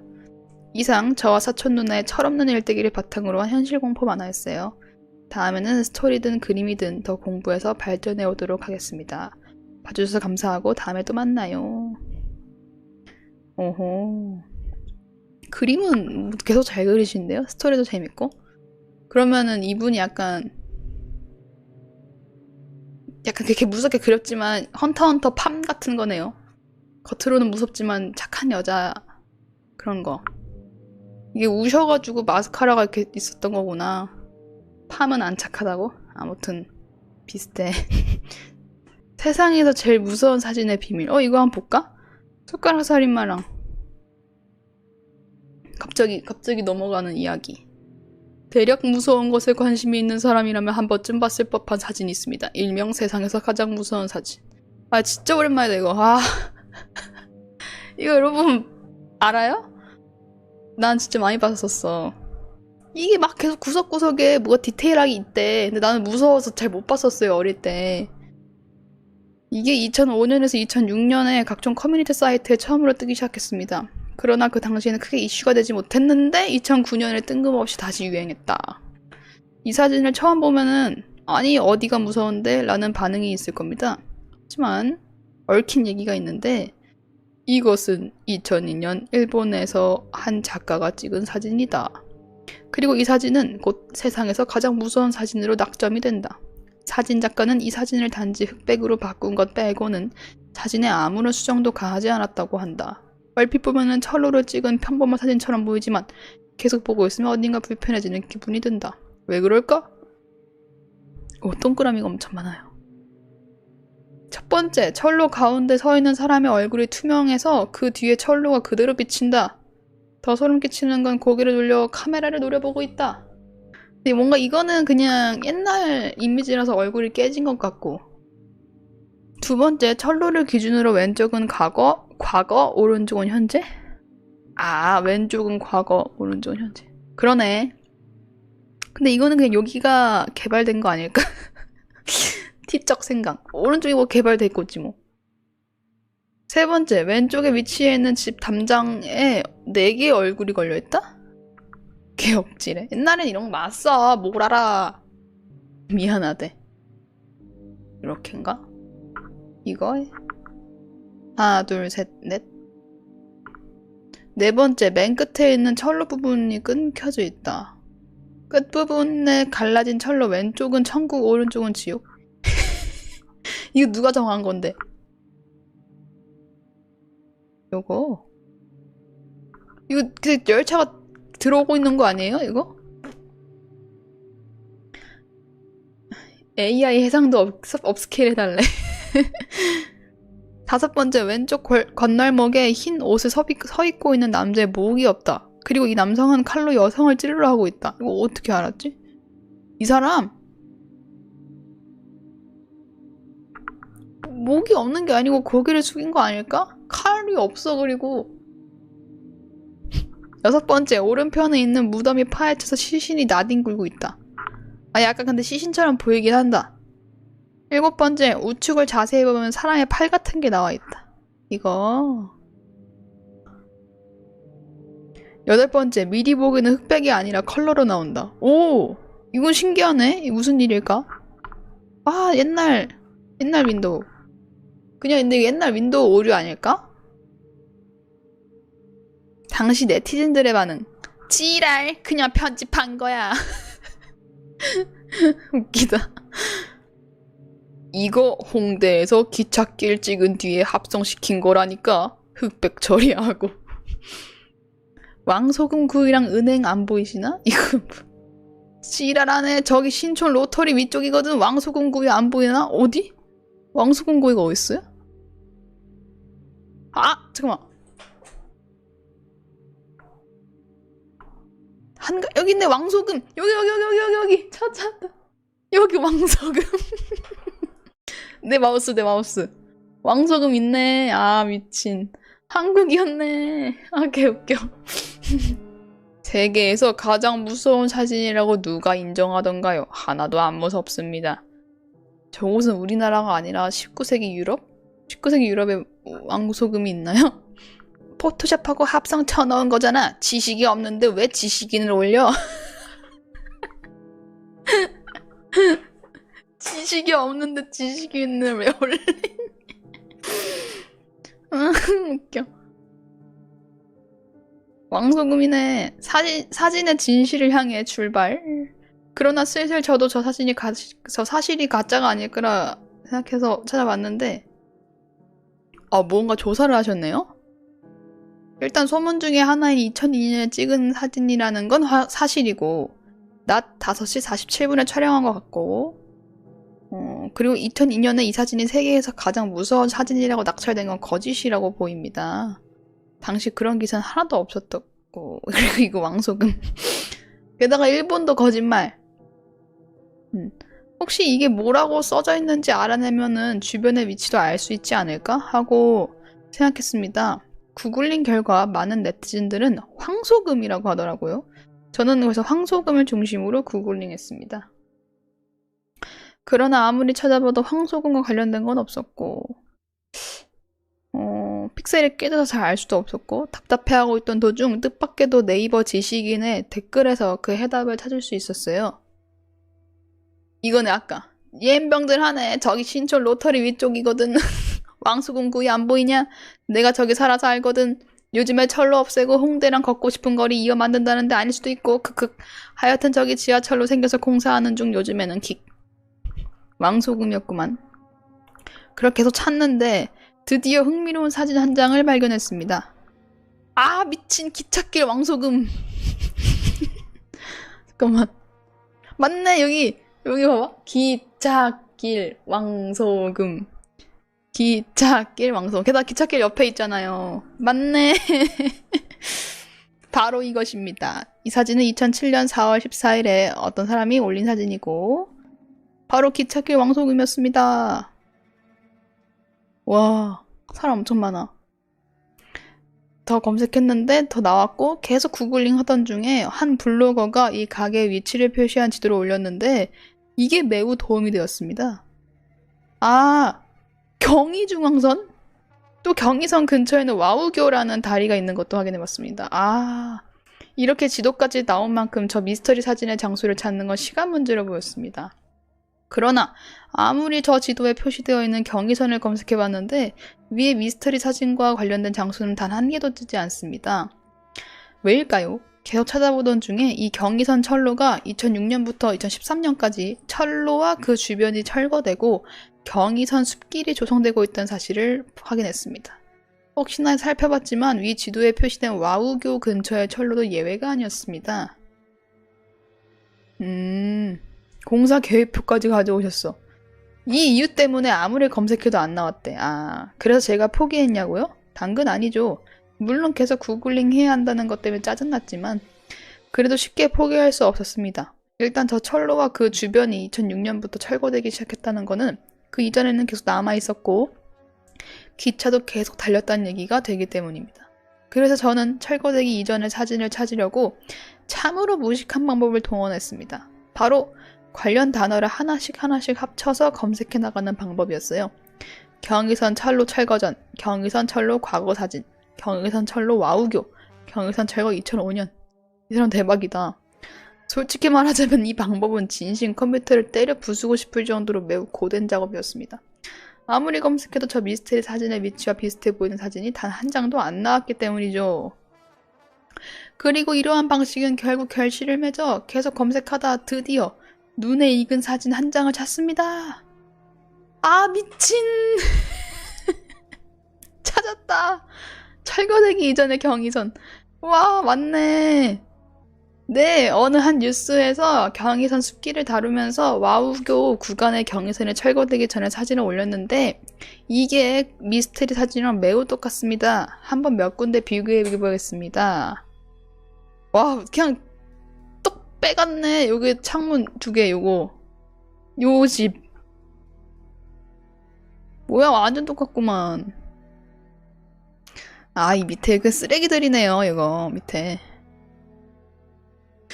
폴로 부분 똑같이 생겼고 여기 나눠지는 것도 똑같고 왼쪽도 이거 길 똑같구만. 아, 웃겨. 이거 찾으셨어.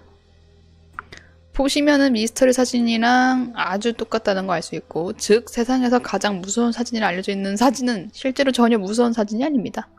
게다가 장소도 알려져 있지 않은 게 아니라 단지 오래전에 철거당해서 많은 사람들이 찾지 못했을 뿐입니다. 검색해보니 관련된 사진 한 장 더 발굴했어요. 그러네, 이것도 흑백이네. 좀 무섭네. 이 사진은 한참 뒤에 찍었는지 건물의 형태 등 일부분이 달라져 있긴 하나 왼쪽 땅바닥과 오른쪽에 위치한 집을 보면은 미스터리 사진이랑 거의 똑같고요. 그러니까 이거 다 누가 이렇게 만든 거예요? 짜깁기를 누가 한 거야?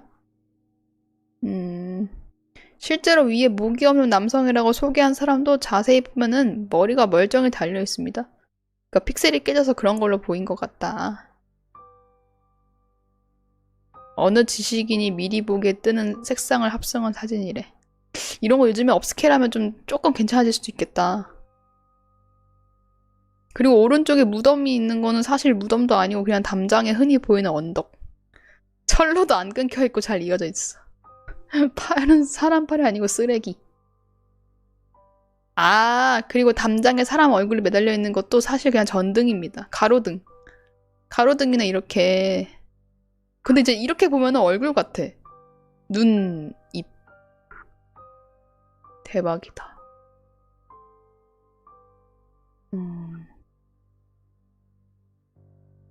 그리고 많은 사람들이 궁금해했던 거, 왜 사진은 흑백인데 미리 보기는 컬러일까요? 이것은 원본이 손상을 입어서 그랬을 가능성이 큽니다.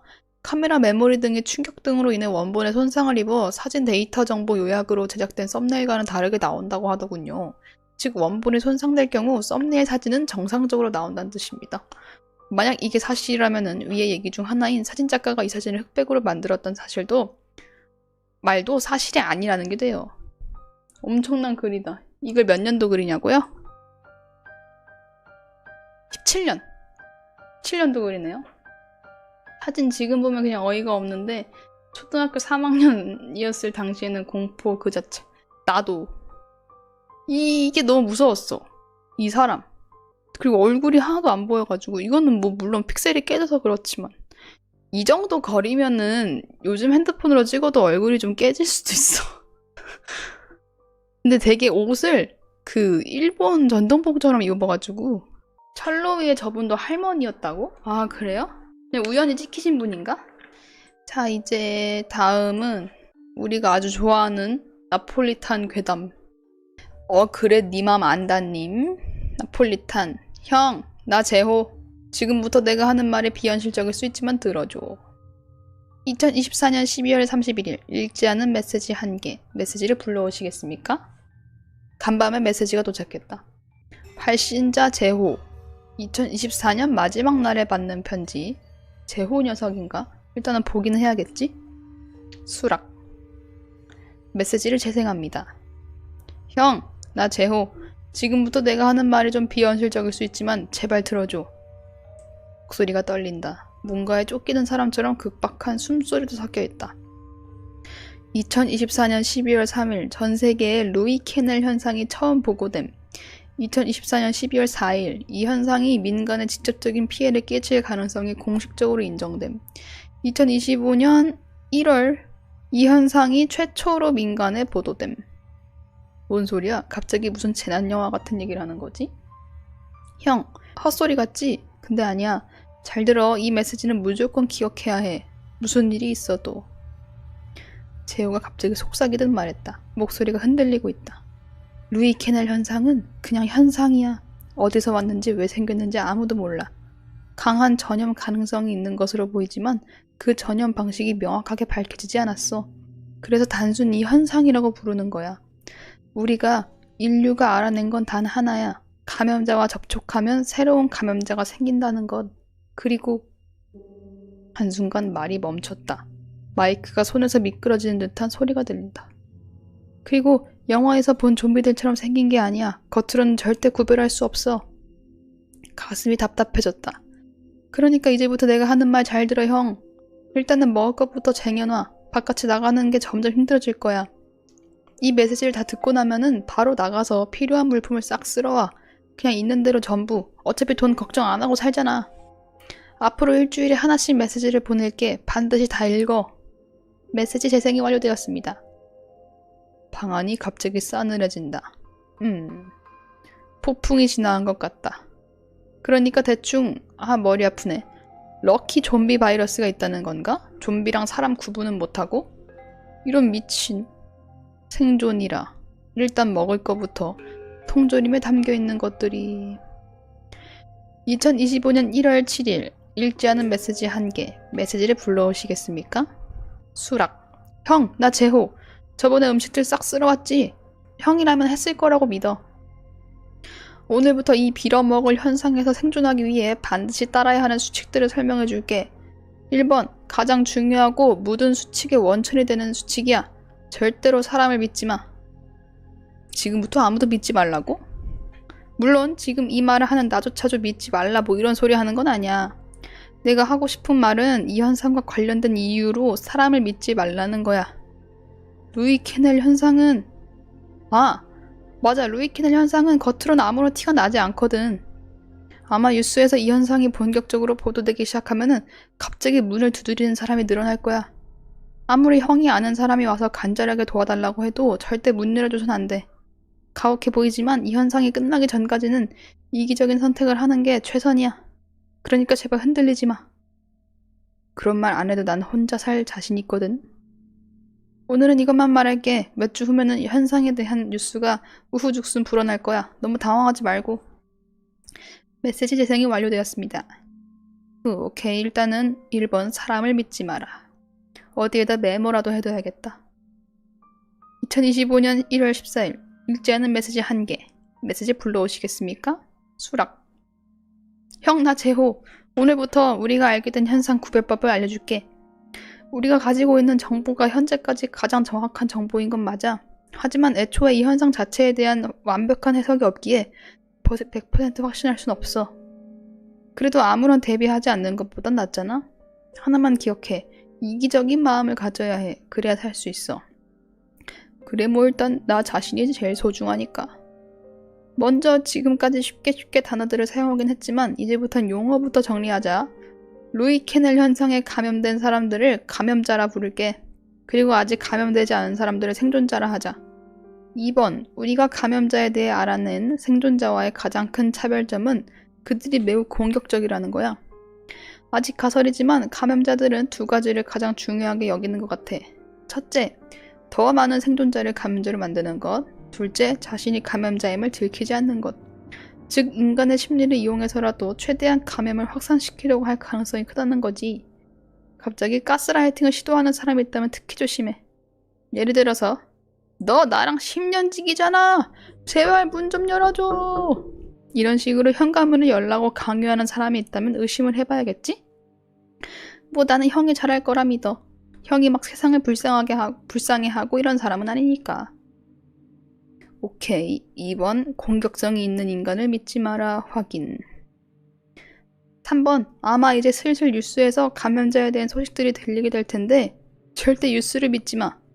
알아. 갑자기 너무 극단적이라고? 나도 이해해. 근데 하루 이틀만 뉴스를 보더라도 바로 알 거야. 뉴스에서 보도된 정보들이 계속 반복될 거거든. 뉴스 자체를 감염자가 한다는 건 아니야. 뭐 할 수도 있지만 애초에 사람들에게 거짓된 정보들이 퍼질 수 있다는 거지. 이번 루이 캐넬 현상은 더더욱 감염자와 생존자를 구분하기 어려우니까 아마 초반에는 막 안심시키려 할 거야. 집단주의적인 공포를 최대한 막으려 할 거거든. 물론 며칠만 지나도 그 행동이 틀렸다는 걸 알게 되고 부랴부랴 자신들의 지난 말들을 주워담기 시작하겠지만 그 사이에도 엄청난 수의 감염자들이 생기겠지? 아, 근데 그럼 이 정보들을 정부나 뉴스사와 공유하면 되는 거 아닌가? 아마 왜 이 정보들을 사람들과 공유하지 않는지 궁금해하고 있지? 이해해. 그렇지만 생각해봐. 과연 믿을까? 형도 지금 반신반의하잖아. 우리가 갑자기 세상이 망한다고 하면은 사람들은 믿을까? 당장 직장이고 뭐고 다 때려치고 집에 틀어박혀 생필품 막 사모으고. 이거 슈말코 아니에요? 나 지금 이러고 있는데? 절대 그러지 않으리라는 건 이해했으리라 믿어. 맞지? 이걸 누가 믿겠어. 오늘은 여기까지. 계속 메시지는 업데이트할게. 계속 들어줘. 메시지 재생이 완료되었습니다. 오케이. 3번 뉴스를 믿지 마라. 일단 지금까지 말하는 거 보니 계속 규칙이 추가될 것 같은데 오늘부터 뉴스도 같이 봐야 하려나? 오늘의 9시 뉴스입니다. 땡땡시 삼식이역 탈세 의혹. 땡땡시 법정 공방. 아직 민간인에게 퍼진 정도는 아닌가? 굳이 볼 필요는 없겠다. 2025년 1월 21일 읽지 않은 메시지 1개. 메시지를 불러오시겠습니까? 수락. 형, 나 재호. 안녕하냐고 묻기에는 지금 얘기하는 것들이 많이 무겁지? 항상 먹을 거는 구할 수 있을 때 구하고 일단 계속 얘기할게. 4번. 이건 하나의 가능성이지만 일단 알아도 감염자들의 눈에서 이상 징후를 발견했어. 확실한 건 아니지만 감염자들의 눈은 되게 빨갛다는 걸 확인했어. 막 새빨간 수준은 아니고 약간 실핏줄이 터진 정도? 이 정도여도 일단 구분은 할 수 있으니까 확실히 도움이 될 거야. 물론 그냥 일반 생존자인데 전날 잠을 못 잤던지 눈에 힘을 주는 일이 있던지 이런 이유로 실핏줄이 터진 사람이 존재할 수도 있어. 그렇지만 내가 지금까지 했던 말 기억하지? 의심하는 게 감염되는 것보단 나아. 실핏줄이 터진 걸로 구분해야 된다고? 어렵군. 눈으로 구별할 수 있다면 도움이 되겠지만 완전히 확실한 기준은 아니네. 애매하다. 5번. 아직은 밖에 나가도 크게 위험하지 않을 거야. 혹시 모르니 뭐 호신용품은 가지고 다니고. 그래도 밖에 나갈 때는 꼭 긴 팔에 긴 바지 입고 나가. 최소한의 보호를 해줄 수 있을 거야. 또한 뉴스에서 만약에 이 루이 캐넬 현상을 심각하게 다루기 시작한다면은 그 이후부터는 아예 현관문을 안 여는 거를 추천할게. 그리고 형, 지금까지는 음식 얘기했지만 더 근본적인 대비도 필요해. 자가 발전기 같은 거 미리 구해도. 외부와 완전히 단절이 되어도 생존할 수 있는 환경을 만들어야 해. 이 현상이 언제 끝날지 아무도 몰라. 끝날지조차 아무도 모르지. 마지막에 좀 너무 우울해졌나? 일단 오늘 여기까지야. 다음에 또 추가된 소식이 있으면 전해줄게. 메시지 제송이 완료되었습니다. 4번 눈을 눈여겨봐라. 5번 밖에 나가는 걸 조심해라. 어후, 이제 진짜 세상이 망해가는 게 온몸으로 느껴지는데. 만약 이 모든 게 사실이라면은 뉴스나 한번 볼까? 오늘의 9시 뉴스입니다. 의문의 현상 발생? 코로나 이후에 새로운 변종 바이러스인가? 최근 정체불명의 감염병이 확산하고 있습니다. 전문가들은 잠복기가 있고 증상이 거의 없는 감기라며 심각성을 낮게 평가하고 있습니다. 일부 과학자들은 일반적인 바이러스가 아닐 가능성도 제기하고 있어서 연구가 진행 중입니다. 확실한 감염 경로는 밝혀지지 않았으나 증상이 없기 때문에 더욱 주의해야 한다고 경고합니다. 이제 슬슬 시작인가? 뉴스에서도 슬슬 보이는 것 같은데. 에휴, 일단 대비부터 해야겠어. 자가 발전기나 사봐야지. 스마트팜? 이것도 하나? 2025년 1월 28일 읽지 않은 메시지 1개. 메시지를 불러오시겠습니까? 수락. 형, 나 재호.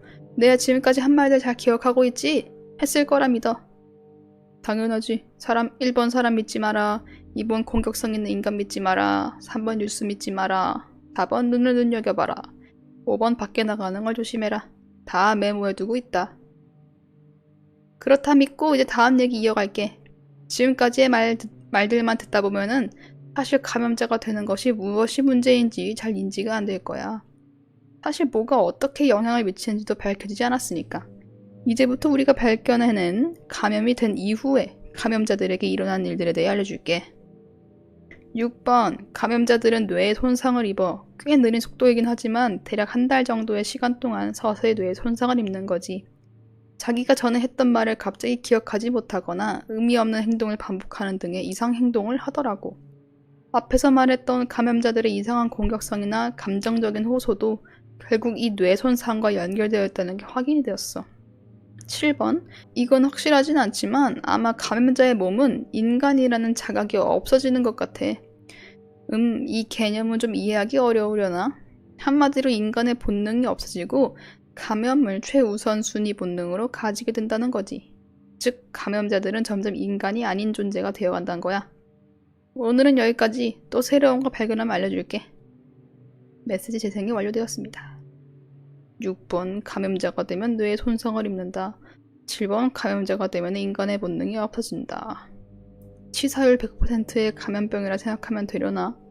감염이 되면은... 일단 뉴스를 보자. 오늘의 9시 뉴스입니다. 감기와 비슷한 루이 캐넬 바이러스. 이름 맞았네? 잠복기가 있고 증상이 없는 감기가 유행입니다. 이땡수 박사왈. 확실한 증상이 없기에 가벼운 감기처럼 대하는 게 맞을 것으로 보이고 여러 전문가들 토로 코로나 때와 같은 팬데믹은 전혀 아님. 6개월 후면은 종식될 것으로 감염된 사실 외에 추가적인 확인법이 없어 주의를 요망한다. 이제 슬슬 분위기가 바뀌려는 건가? 확실히 현상이라는 표현 대신에 바이러스라고 부르는 게 눈에 띈다. 일반 사람들도 이해하기 쉽게 만든 거겠지? 코로나 때도 한 달 정도 걸렸던 걸로 기억하는데 확실히 빠르다. 제호 녀석이 말했던 우리들이 정보를 좀 넘겨줬으려나 확실히 안심시키려는 느낌이 없지 않아 있네.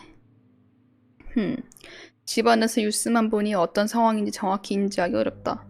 일단은 믿어야겠지. 뉴스도 비슷한 말을 하고 있으니. 인간이 아닌 몸이 된다니 치료법은 있는 건가? 아니면 정말 좀비 바이러스라고 생각하는 편에 속이 편하려나? 2025년 2월 4일 읽지 않은 메시지 1개. 메시지 불러오시겠습니까? 수락. 형, 나 재호. 오늘은 그동안 의심으로만 존재했던 여러 가설 중에 확실하게 밝혀진 것들을 추가로 안낼게. 저번에 7번까지 했지? 이제부터는 세부적인 감염자의 특징을 알려줄게. 더 알아낸 것들이 있나? 빠른 업데이트 좋네. 전부터 의심되었지만 확실하지 않아서 의심 정도로 있었던 것들부터 말해볼까? 이미 예상했겠지만 8번, 공식적으로 감염자들은 거짓 정보를 자신의 이익, 감염을 위해 일부러 퍼뜨린다는 게 확인되었어. 즉, 밖으로 나가도 된다거나 정부가 백신을 만들었다는 것과 같은 소식을 듣는다면은 일단 의심부터 하는 게 좋아. 일단 기본적으로 뉴스에서는 바이러스라는 말을 사용했지만 내가 전에 말했듯이 루이 캐넬 현상은 현상이란 말이야. 바이러스도 아닌 현상에 백신이 있다? 일단 의심부터 하는 게 맞겠지? 아, 확실히 1번 사람을 믿지 말라의 연장선이구만. 추가로 9번 감염자는 스스로를 감염자라고 인정하지 않아. 뭐 이건 당연한 거려나? 나 감염됐어 라고 떠들고 다니는 감염자는 없어. 그러니까 모든 인간을 의심하는 게 맞아. 10번 감염자는 보통 공격 전에 친근한 태도를 보여. 이거는 강한 의심만 있던 가설이었는데 이번에 실험 결과로 확실해졌어. 감염자라고 막 갑자기 공격하고 그런 좀비를 떠올리는 안 돼. 그러니까 럭키 좀비 바이러스보단 좀 더 심오한 현상이라는 거네. 감염이 활발히 이루어지기 위해서는 감염되는 순간을 들키지 않는 게 중요하거든. 아마도 이런 이유에서인지 최대한 친근한 말투로 접근해서 신뢰를 얻은 후 단둘이 있을 때 공격하는 패턴을 보이더라고. 평소와 다를 바 없는 행동을 하다가 일정 시간이 지나면은 갑자기 공격적으로 변하니까 감염자라고 의심되는 사람이 있으면 절대 가까이 두지 마. 지금까지 알게 된 사실은 여기까지야. 또 추가로 알게 된 사실이 있으면 빨리 알려줄게. 메시지 재생이 완료되었습니다. 1번 사람을 믿지 마라. 2번 공격성 있는 인간을 믿지 마라. 3번 뉴스를 믿지 마라. 4번 눈을 눈여겨봐라. 5번 밖에 나가는 걸 조심해라. 6번 감염자가 되면 뇌에 손상을 입는다. 7번 감염자가 되면 인간의 본능이 없어진다. 8번 감염자들은 거짓 정보를 의도적으로 퍼뜨린다. 9번 감염자는 감염자임을 인정하지 않는다. 10번 감염자는 보통 친근한 태도를 보인다. 아, 이제 슬슬 기억하는 거 빡세다. 계속 메모해놔야지. 이 짧은 시간에 세상이 이렇게까지 변하다니. 오늘의 9시 뉴스입니다. 루이 캐넬 바이러스 전혀 두려워할 것 없어.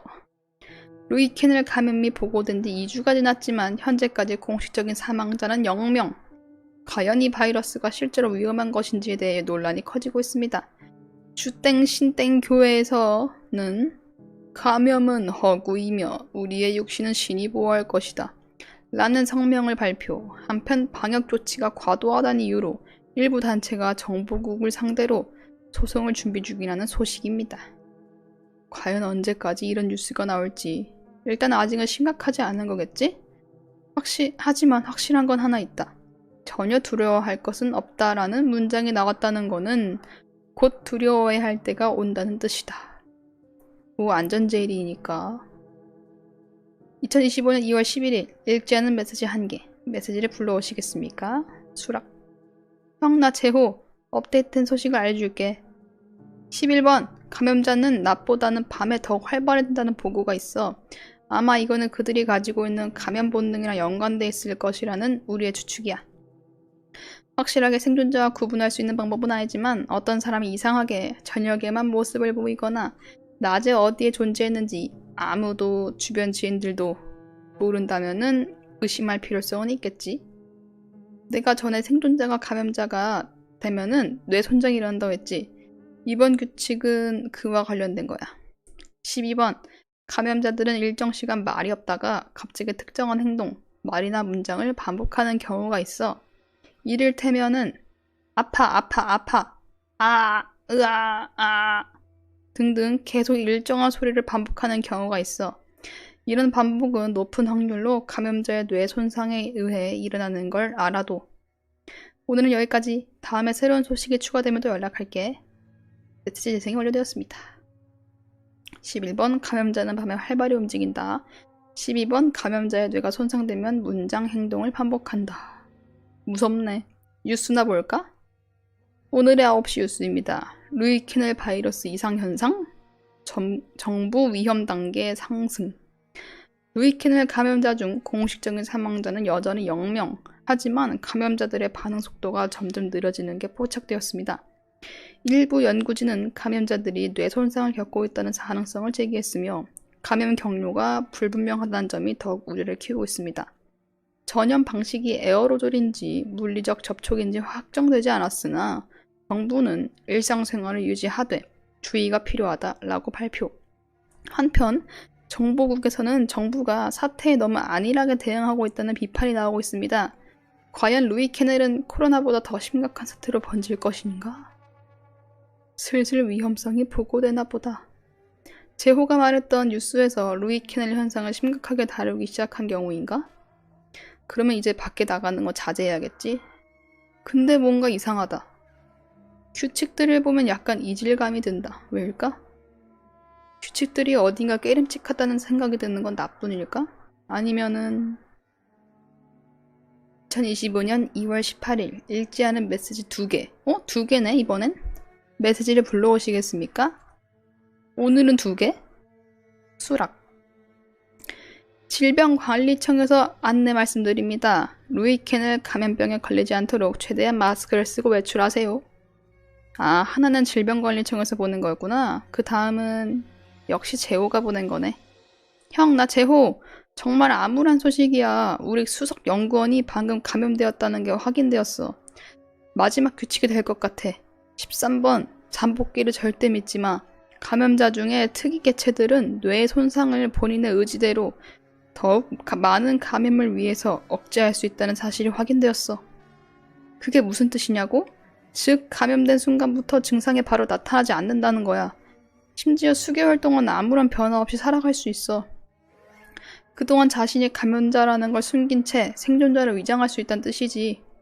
이번 수석 연구원도 그래. 의심되는 유일한 감염 경로는 3개월 전에 2차 실험 당시 감염자와의 접촉. 그런데 그때부터 지금까지 아무런 이상 증세도 보이지 않았어.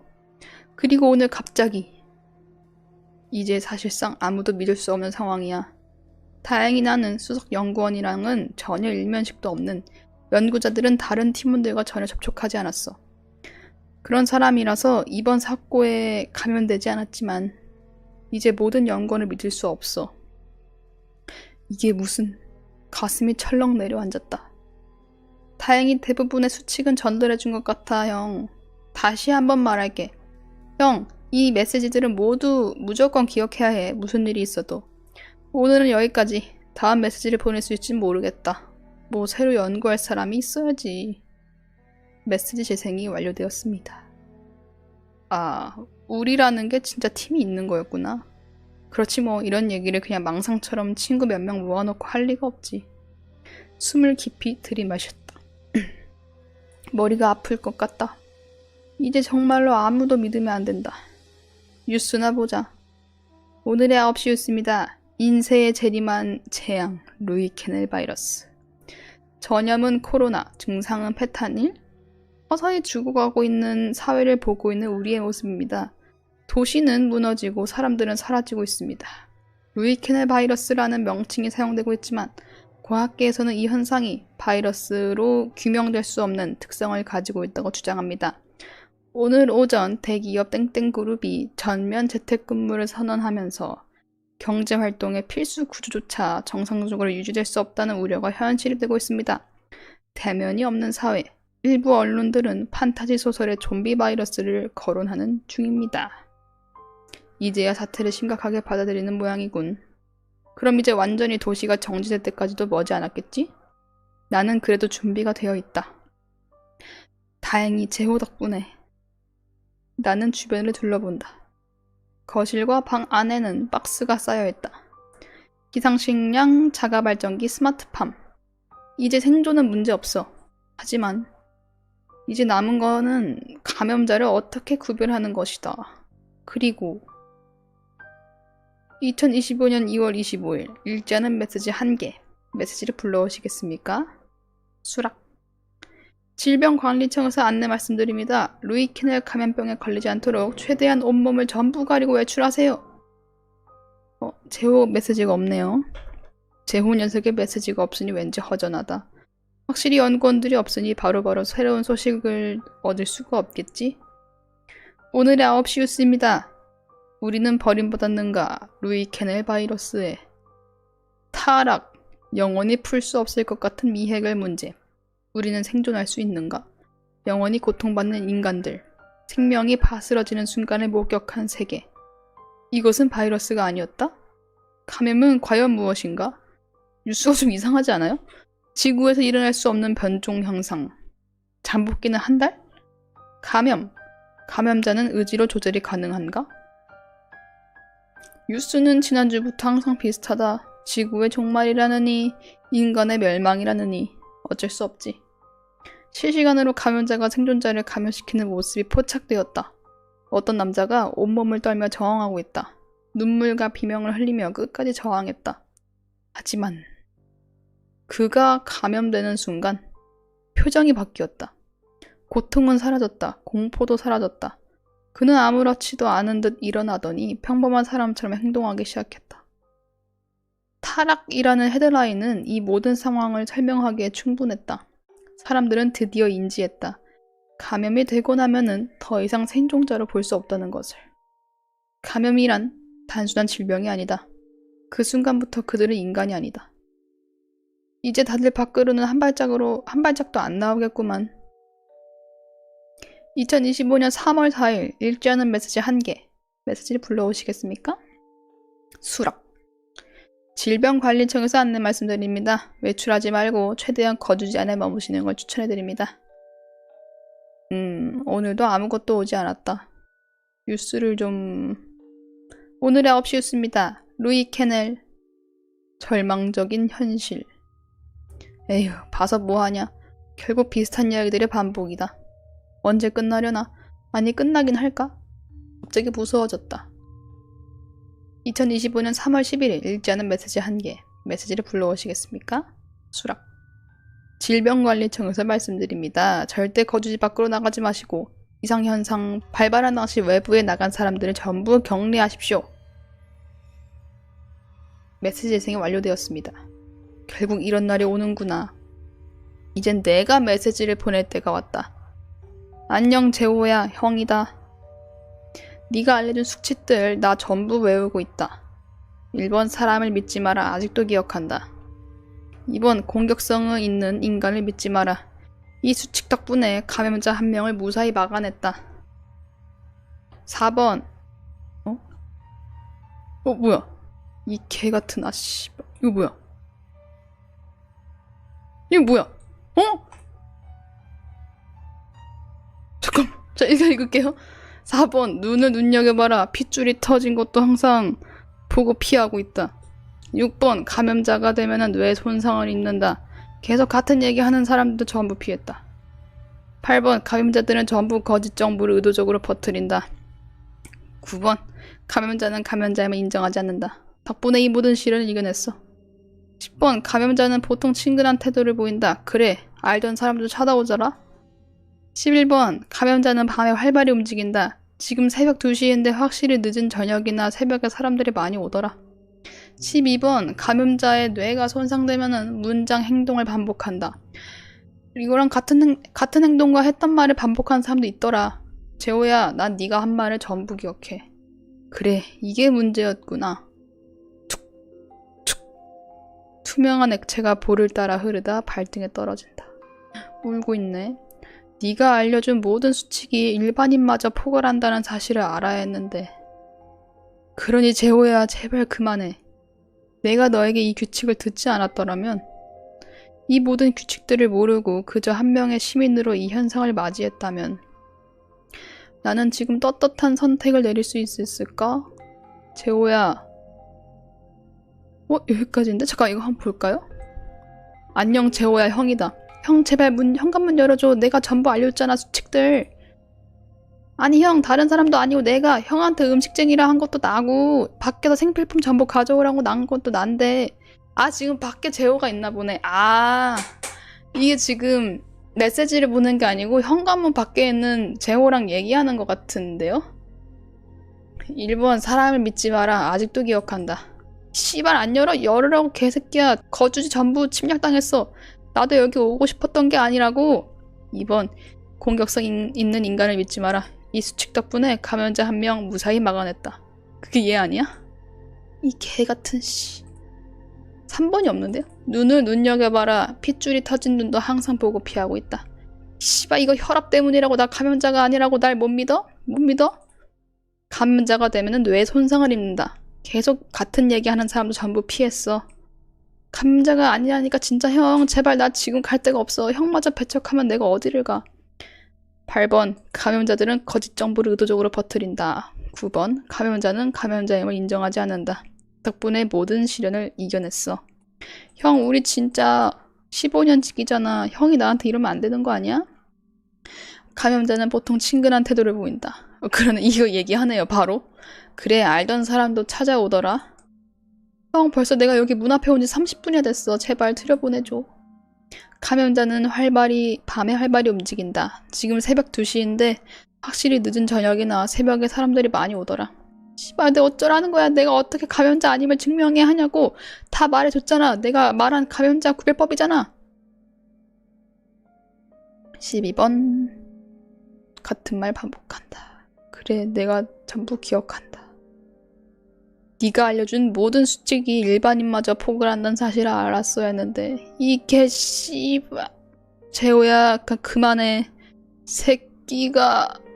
내가 너한테 이 규칙을 듣지 않았더라면 내가 전부 알려줬는데. 이 모든 규칙들을 모르고 그저 한 명의 시민으로 이 현상을 맞이했다면 열으라고. 나는 지금 떳떳한 선택을 내릴 수 있었을까? 똑같은. 재호야, 끝이야. 헐, 감염됐어. 잠깐만, 혹시 그전에도 이런 게 있는지 스크롤 내려볼게요. 불쌍한 재호. 재호는 형을 정말 사랑했나봐. 그러면은 약간 그 잠복기가 엄청 길다고 했잖아요. 그리고 감염자임을 숨기면서도 할 수 있다 했는데 형, 나 재호 이것도 그건가? 같은 말 반복하는 거? 아닌가? 형, 나 재호는 사실 할 수 있는 말이긴 한데 아까 거기부터인 것 같긴 하네요. 지금 스크롤 다 해봤는데 아! 여기 왔어. 여기 재호가 여기 왔네. 똑똑똑. 여기서부터 재호가 왔네요. 무섭다 이거. 똑똑똑. 결국 이런 날이 오는구나. 아, 여기 있네. 똑똑똑. 형, 나 재호. 연구팀이 우리를 감염시키려고 거주지를 파괴했어. 결국 이런 날이 오는구나. 형, 제발 열어줘. 아, 여기 있을 저희가 못 읽었네요. 여기는 다 읽었고. 대박. 이거는 DC 나폴리탄 괴담에서 어떤 분이셨지? 히힛님 글이에요. 재밌다 이거. 주로 밤이나 새벽에 활동한다. 같은 얘기를 반복한다. 똥. 반응이 느려지는 거 유튜브쟁이들. 주로 밤이나 새벽에 활동하는 거 우리들. 우리네. 미치. 난 가래. 재밌다. 말 크고 나 재호. 유튜브 자식들 다 감염된 거였어. 사례괴담 참 재밌어. 방금 원본 글도 보고 왔는데 재호는 감염된 게 아닌 건데도 주인공이 계속 의심하려서 문 안 열어준 거로 해석도 있어요. 아, 그래? 근데 그렇다기엔 너무 위협적이지 않아, 얘가? 난 재호는 감염됐다고 본다. 아닌가? 근데 또 사실 너무 급박한 상황이고 저기 뒤에 감염자가 있으면 욕이 나올 수도 있긴 하겠네요. 열으라고. 마지막 이건 왜 한 걸까? 감염자면 이해가 되는데 열으라고 이렇게 하는 거. 다음 읽어볼게요. 그래, 니 맘 안다. 님의 나폴리탄 사례괴담. 공고, 육하 원칙의 사내를 만났다면 연락 주십시오. 저희는 특정 존재에 대한 정보를 수집하여 이에 대비하고자 하는 비영리단체 중의 하나입니다. 최근에 육하 원칙 사내라 불리우는 존재를 만났다는 사람이 많았기에 도움을 받고자 공고 올려봅니다. 먼저 사내에 대해 설명하자면은 그는 자신의 명함을 주운 자에게 다가옵니다. 육하 원칙. 참인 문장을 제시해주세요. 이런 명함을 주나 보네. 반생의 명함에는 위 사진과 같이 육하 원칙이라고 쓰여 있고 그 밑에는 참인 문장을 제시해주세요 라고 적혀 있습니다. 사내에게 참인 문장을 말하면은 그는 문장의 부족한 부분을 채운 종이를 한 장을 건네고 거짓인 문장을 말하면은 문장에 따라 어떠한 행동을 취한 뒤 사라집니다. 그의 복장은 정장 차림에 서류 가방을 들고 다닌 것으로 파악됩니다. 약간 그 오징어 게임 짝지 정장맨 같은 느낌이네. 자신이 육하 원칙의 사내를 만난 적이 있다고 생각된다면은 부디 아래의 번호에 연락 주십시오. 간단한 인터뷰를 통해 얻어낸 정보에 따라 사례금을 드리도록 하겠습니다. 실물의 명함 소지자를 우선하여 인터뷰하니 사내의 명함을 갖고 있다면 꼭 소지한 채로 방문 부탁합니다. 또한 바닥에서 위와 같이 생긴 명함을 발견 시 절대 건들지 마시고 아래의 번호에 연락 주십시오. 상당한 사례금을 지급하겠습니다. 감사합니다. 연락처 02땡땡땡. 서울인가 봐요. 해당 문서는 기관에 방문한 이들 중 유효한 정보를 제공한 일부와의 인터뷰를 토대로 작성된 것임. 문서 속의 진위 여부의 내용은 육하원 측의 사내가 판단한 것을 기준으로 작성되었다. 첫 번째, 방문자 A, 16세 여성 학생. 제시한 문장. 나는 16살이다. 진위 여부 진실. 사내의 반응. 서류 가방에서 종이 한 장을 꺼내 A에게 건네고 사라짐. 종이의 내용. 누가, 당신은, 언제, 2025년 1월 1일부터 2025년 12월 31일까지, 어디서, 대한민국에서, 무엇을, 16살이다. 어떻게, 세는 나이 계산법에 의해, 왜, 2010년 7월 13일, 그때 태어났나 보네요. 비고, 외에 적혀있던 날짜는 A의 생년월일이랑 일치하다. 제시 문장은 상황과 맥락에 따라 진위가 바뀔 수 있음에도 사내는 진실로 판단했다. 육하원 측의 사내는 제시한 문장만이 아닌 화자의 의도 또한 파악하는 것이라는 주장이 제시되었다. 이거를 육하원 측으로 만들어주고 진위 여부 파악하고. 2번, 방문자 B, 32세 남성, 생물학자. 제시한 문장. 나는 인간이다. 진위 여부, 진실. 사내의 반응. 종이 한 장을 B에게 건네고 사라짐. 종이의 내용. 누가, 당신은, 언제. 이게 뭐야? 1324년 4월 13일부터 2049년 11월 2일. 2049년 11월 6일부터 2667년 6월 13일. 뭐 조상까지 다 적은 건가? 어디서? 땡땡가 아닌 모든 곳에서. 무엇을 인간이다. 어떻게 육신으로. 왜 자비. 자비? 신이야? 아닌가? 환생? B고 B는 정신적으로도 신체적으로 정상적인 사람임을 확인함. 그럼에도 언제 어디서 왜의 내용에 관해서는 집단 내 여러 주장이 오간대요. 이거 이상한 거? 추후에 인간이 아니게 되는 공간의 존재를 확인. 어디서의 정보는 보안사는 검열했대요. 아씨, 알려주지. 2급 보안 문서를 이전했대. 자, 3번 방문자 C, 20세 여성 대학생. 제시한 문장. 나는 S대에 합격한다. 진위 여부 진실. 우와, 부럽다. 사내의 반응. C에게 종이 한 장을 건네고 사라짐. 종이의 내용은 누가, 당신은, 언제, 2025년 2월 4일에, 어디서, 집에서, 무엇을 S대 합격을 통보받는다. 어떻게? 인터넷을 통해. 왜? 기준 충족. 그냥 되게 뻔한 내용이네. B고 C는 합격 전에 사내를 만나 문장을 제시했으며 종이의 내용대로 S대에 합격했다. 사내의 능력을 이용하면 원하는 미래의 정보도 도출 가능할 것으로 예상한다. 4번 방문자 D, 27세 남성 요리사. 제시한 문장. 나는 잘생겼다. 진위 여부 거짓. 사내의 반응. D의 뺨을 때리고 사라졌다. B고 D는 몰래카메라인 줄 알았다고 변론했고 NK312 사용 결과 이게 뭘까요? 진술에 거짓은 없었음. 무슨 도구인가봐. D의 동의하에 그의 얼굴을 두고 기간 내에서 투표를 시행했다. 투표 결과 89대 31로 D는 잘생기지 않았다. 그래도 30일이래. 89랑 11. 11표는 잘생겼다고 받았네요. 사내는 확실하게 명제가 아닌 문장이라도 진위를 판단하는 것으로 보인대. 2번 죽이기. 자, 5번 방문자 2, 26세 남성 회사원. 제시한 문장. 나는 내 꿈을 이룬다. 진위 여부 거짓. 사내의 반응. 이의 어깨를 손으로 두드린 뒤 사라짐. 헉!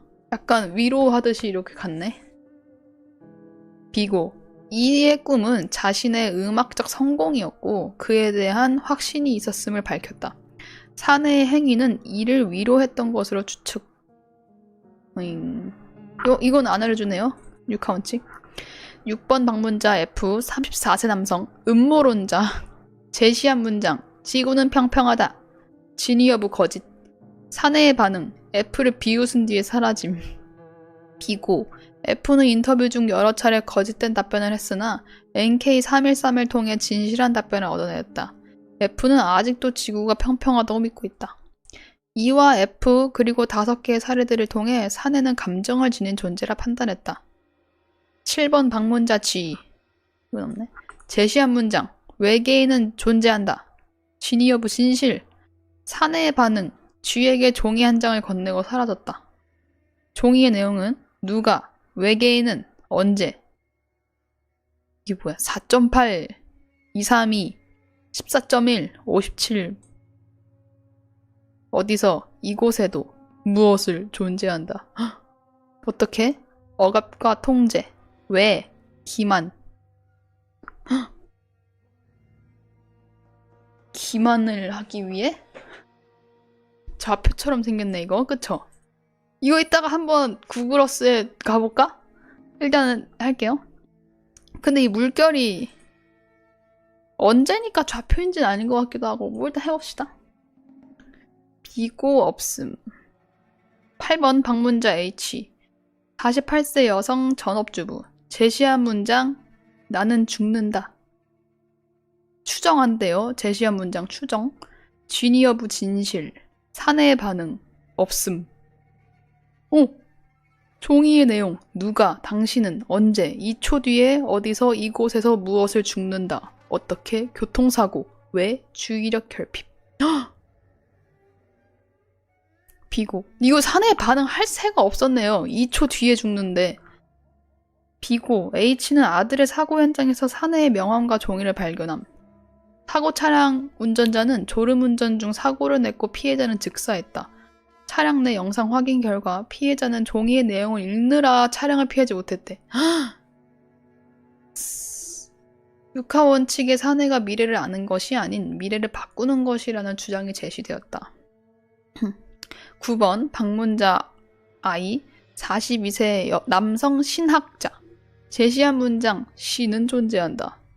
진위 여부 진실 사내의 반응 I에게 종이 한 장을 건네고 사라졌다. 종이의 내용 누가 신은 언제 처음부터 2039년 9월 25일 뭐 39년까지밖에 안 살아요? 어디서 모든 곳에서 무엇을 존재한다. 어떻게는 안 적혀있어. 왜? 창조. 이고 아이는 종이의 내용이 사실인지 반복적으로 물었으며 인터뷰하던 요원은 그럴 것이다 라 답했다. 인터뷰 후 아이는 자택에서 본인의 목숨을 끊었다. 2039년 9월 25일에 무슨 일이 벌어지는가에 대해서 의견이 분분하나 여전히 알 수 없다. 어떻게 내용은 스스로 소실이 되었대요. 이게 원래 있었는데 그냥 글자가 스스로 없어졌대. 지구 멸망이야? 그럼 2019년에? 지구가 아니고 그냥 모든 게 다운된다는 얘기 아니에요? 그러니까 이 사람은 신이 이때 없어지는 걸 받아들이지 못하고 너무 두려워가지고 죽은 걸 수도 있겠다. 자, 총 24명의 방문자와 인터뷰를 통해 작성된 문서이며 위 사례 외에 얻어낸 사내의 정보 다음과 같다. 1번 사내는 다른 이의 이목을 끌지 않도록 인식을 조작한다. 사내가 존재함은 인지하나 사내에게 전혀 관심을 갖지 못한다. 2번 명함을 주운 자는 사내의 앞에서 항상 침착함을 유지한다. 사내가 갑자기 나타나거나 다가와도 이상함을 눈치채지 못한다. 3번 사내를 바라보면 어떠한 문장이든 말하고 싶어진다. 그래서 그냥 나는 잘생겼다 뭐 이런 거라도 한마디 하는구나. 이는 정확한 정보는 아니지만 몇 방문자의 진술에 겹치는 부분이다. 4번 이미 사내를 불러들인 명함을 통해서는 사내를 만날 수 없다. 방문자에게 받아낸 명함을 사용하기 위해 여러 방면으로 시도했으나 아무런 성과가 없음. 5번 사내의 얼굴은 기억하지 못한다. 사내의 표정이나 감정을 기억하는 자는 있지만 그 누구도 사내의 얼굴만은 기억하지 못함. 공고를 통해서 사용되지 않은 것으로 예상되는 사내의 명함 5개를 확보했다. 이 문서는 요원이 확보한 명함을 통해 육하원 측의 사내를 만난 사례를 바탕으로 작성된 것이다. 요원들이 제시한 문장은 내부 회의를 통해 결정된 것임을 알린다. 1번 요원 A. 제시한 문장. 사후 세계는 존재한다. 진위 여부 거짓.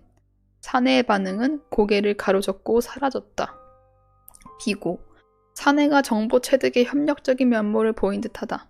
육하원 측의 사내가 찍히도록 카메라를 설치했으나 사내의 얼굴만은 뭉개진 듯이 찍혀서 확인하지 못했다. 2번 요원 B. 제시한 문장. 당신은 나에게 종이를 건네지 않을 것이다. 진위 여부 판별 불가. 사내의 반응.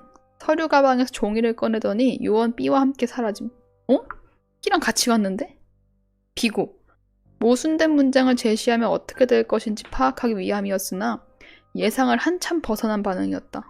이틀 뒤에 요원 B가 발견되었으나 사라진 시간 동안의 일은 기억하지 못했다. 검진 결과 요원 B의 신체 나이가 약 5년 증가했다. 어디 갔대?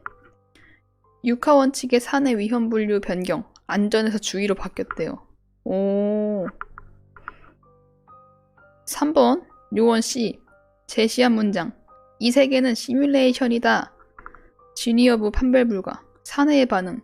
입이 찢어지도록 활짝 웃더니 품에서 종이 한 장을 꺼내 C에게 건네고 사라졌다. 종이의 내용. 그 문장만을 기다렸어.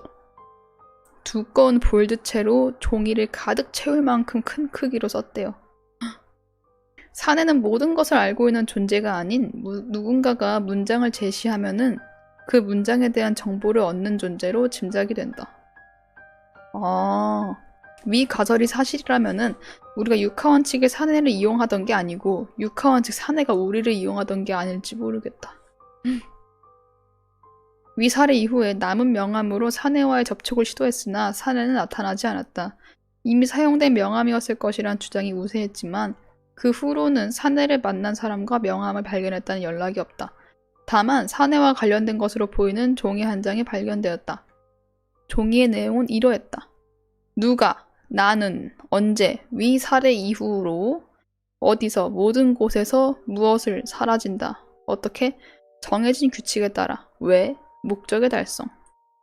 이걸 알고 싶었나봐요. 이 세계는 시뮬레이션인지 아닌지. 여기까지예요. 나폴리탄 괴담 마이너 갤러리 방울한우님 글이었습니다. 이걸 알고 싶었나봐 얘는. 시뮬레이션인지 아닌지. 그렇다고. 저런 질문을 원했는데 잘생겼냐 물어보고 앉아있으니 얻어맞지. 그러네. 그러면은 얻어맞을만 했네. 뺨 맞을 뻔 했네요. 2039년에 시뮬레이션이 끝나는 건가? 그런가? 호달달. 시간 5년 빨리 지난 건 뭐야? 그러게 시뮬레이션인데 신이 왜 있지? 아니 근데 진위 여부 판별 불가야. 시뮬레이션인지 아닌지 몰라. 그리고 시뮬레이션 외에 뭔가 다른 게 있을 수도 있고. 시뮬을 돌리는 게 신? 사례계담 참 재밌어. 중간중간 웃긴 거 들어있는 게 너무 웃겨. 탈출한 거 아니냐고요? 얘만? 그러게. 난 그 시간 5년 지난 건 뭔지 참 궁금하네. 자, 일단 요런 얘기였어요. 좌표 그거 한번 해볼까? 아무것도 안 나와. 아무것도 아니야. 그냥 검색 결과가 아예 없대. 그러게. 뭐 좌표, 근데 언제니까 사실 좌표이기는 또 모르겠네. 근데 외계인이라서. 재밌게 읽었습니다. 오늘은 여기까지 읽도록 하겠습니다요. 2시간을 읽은 것 같네요. 재밌었다. 우와. 오늘 글 가져와 주신 분 다들 너무 감사하고 글 많이 올려주세요. 제가 읽도록 하겠습니다. 여기까지 하고 이중잠금 잘 하시고 침대 아래 옷장 위아래 안에 부엌 창문 세탁기 안에 잘 확인하십시오. 안녕히 주무세요 여러분. 안녕. 잘 자라. 안녕.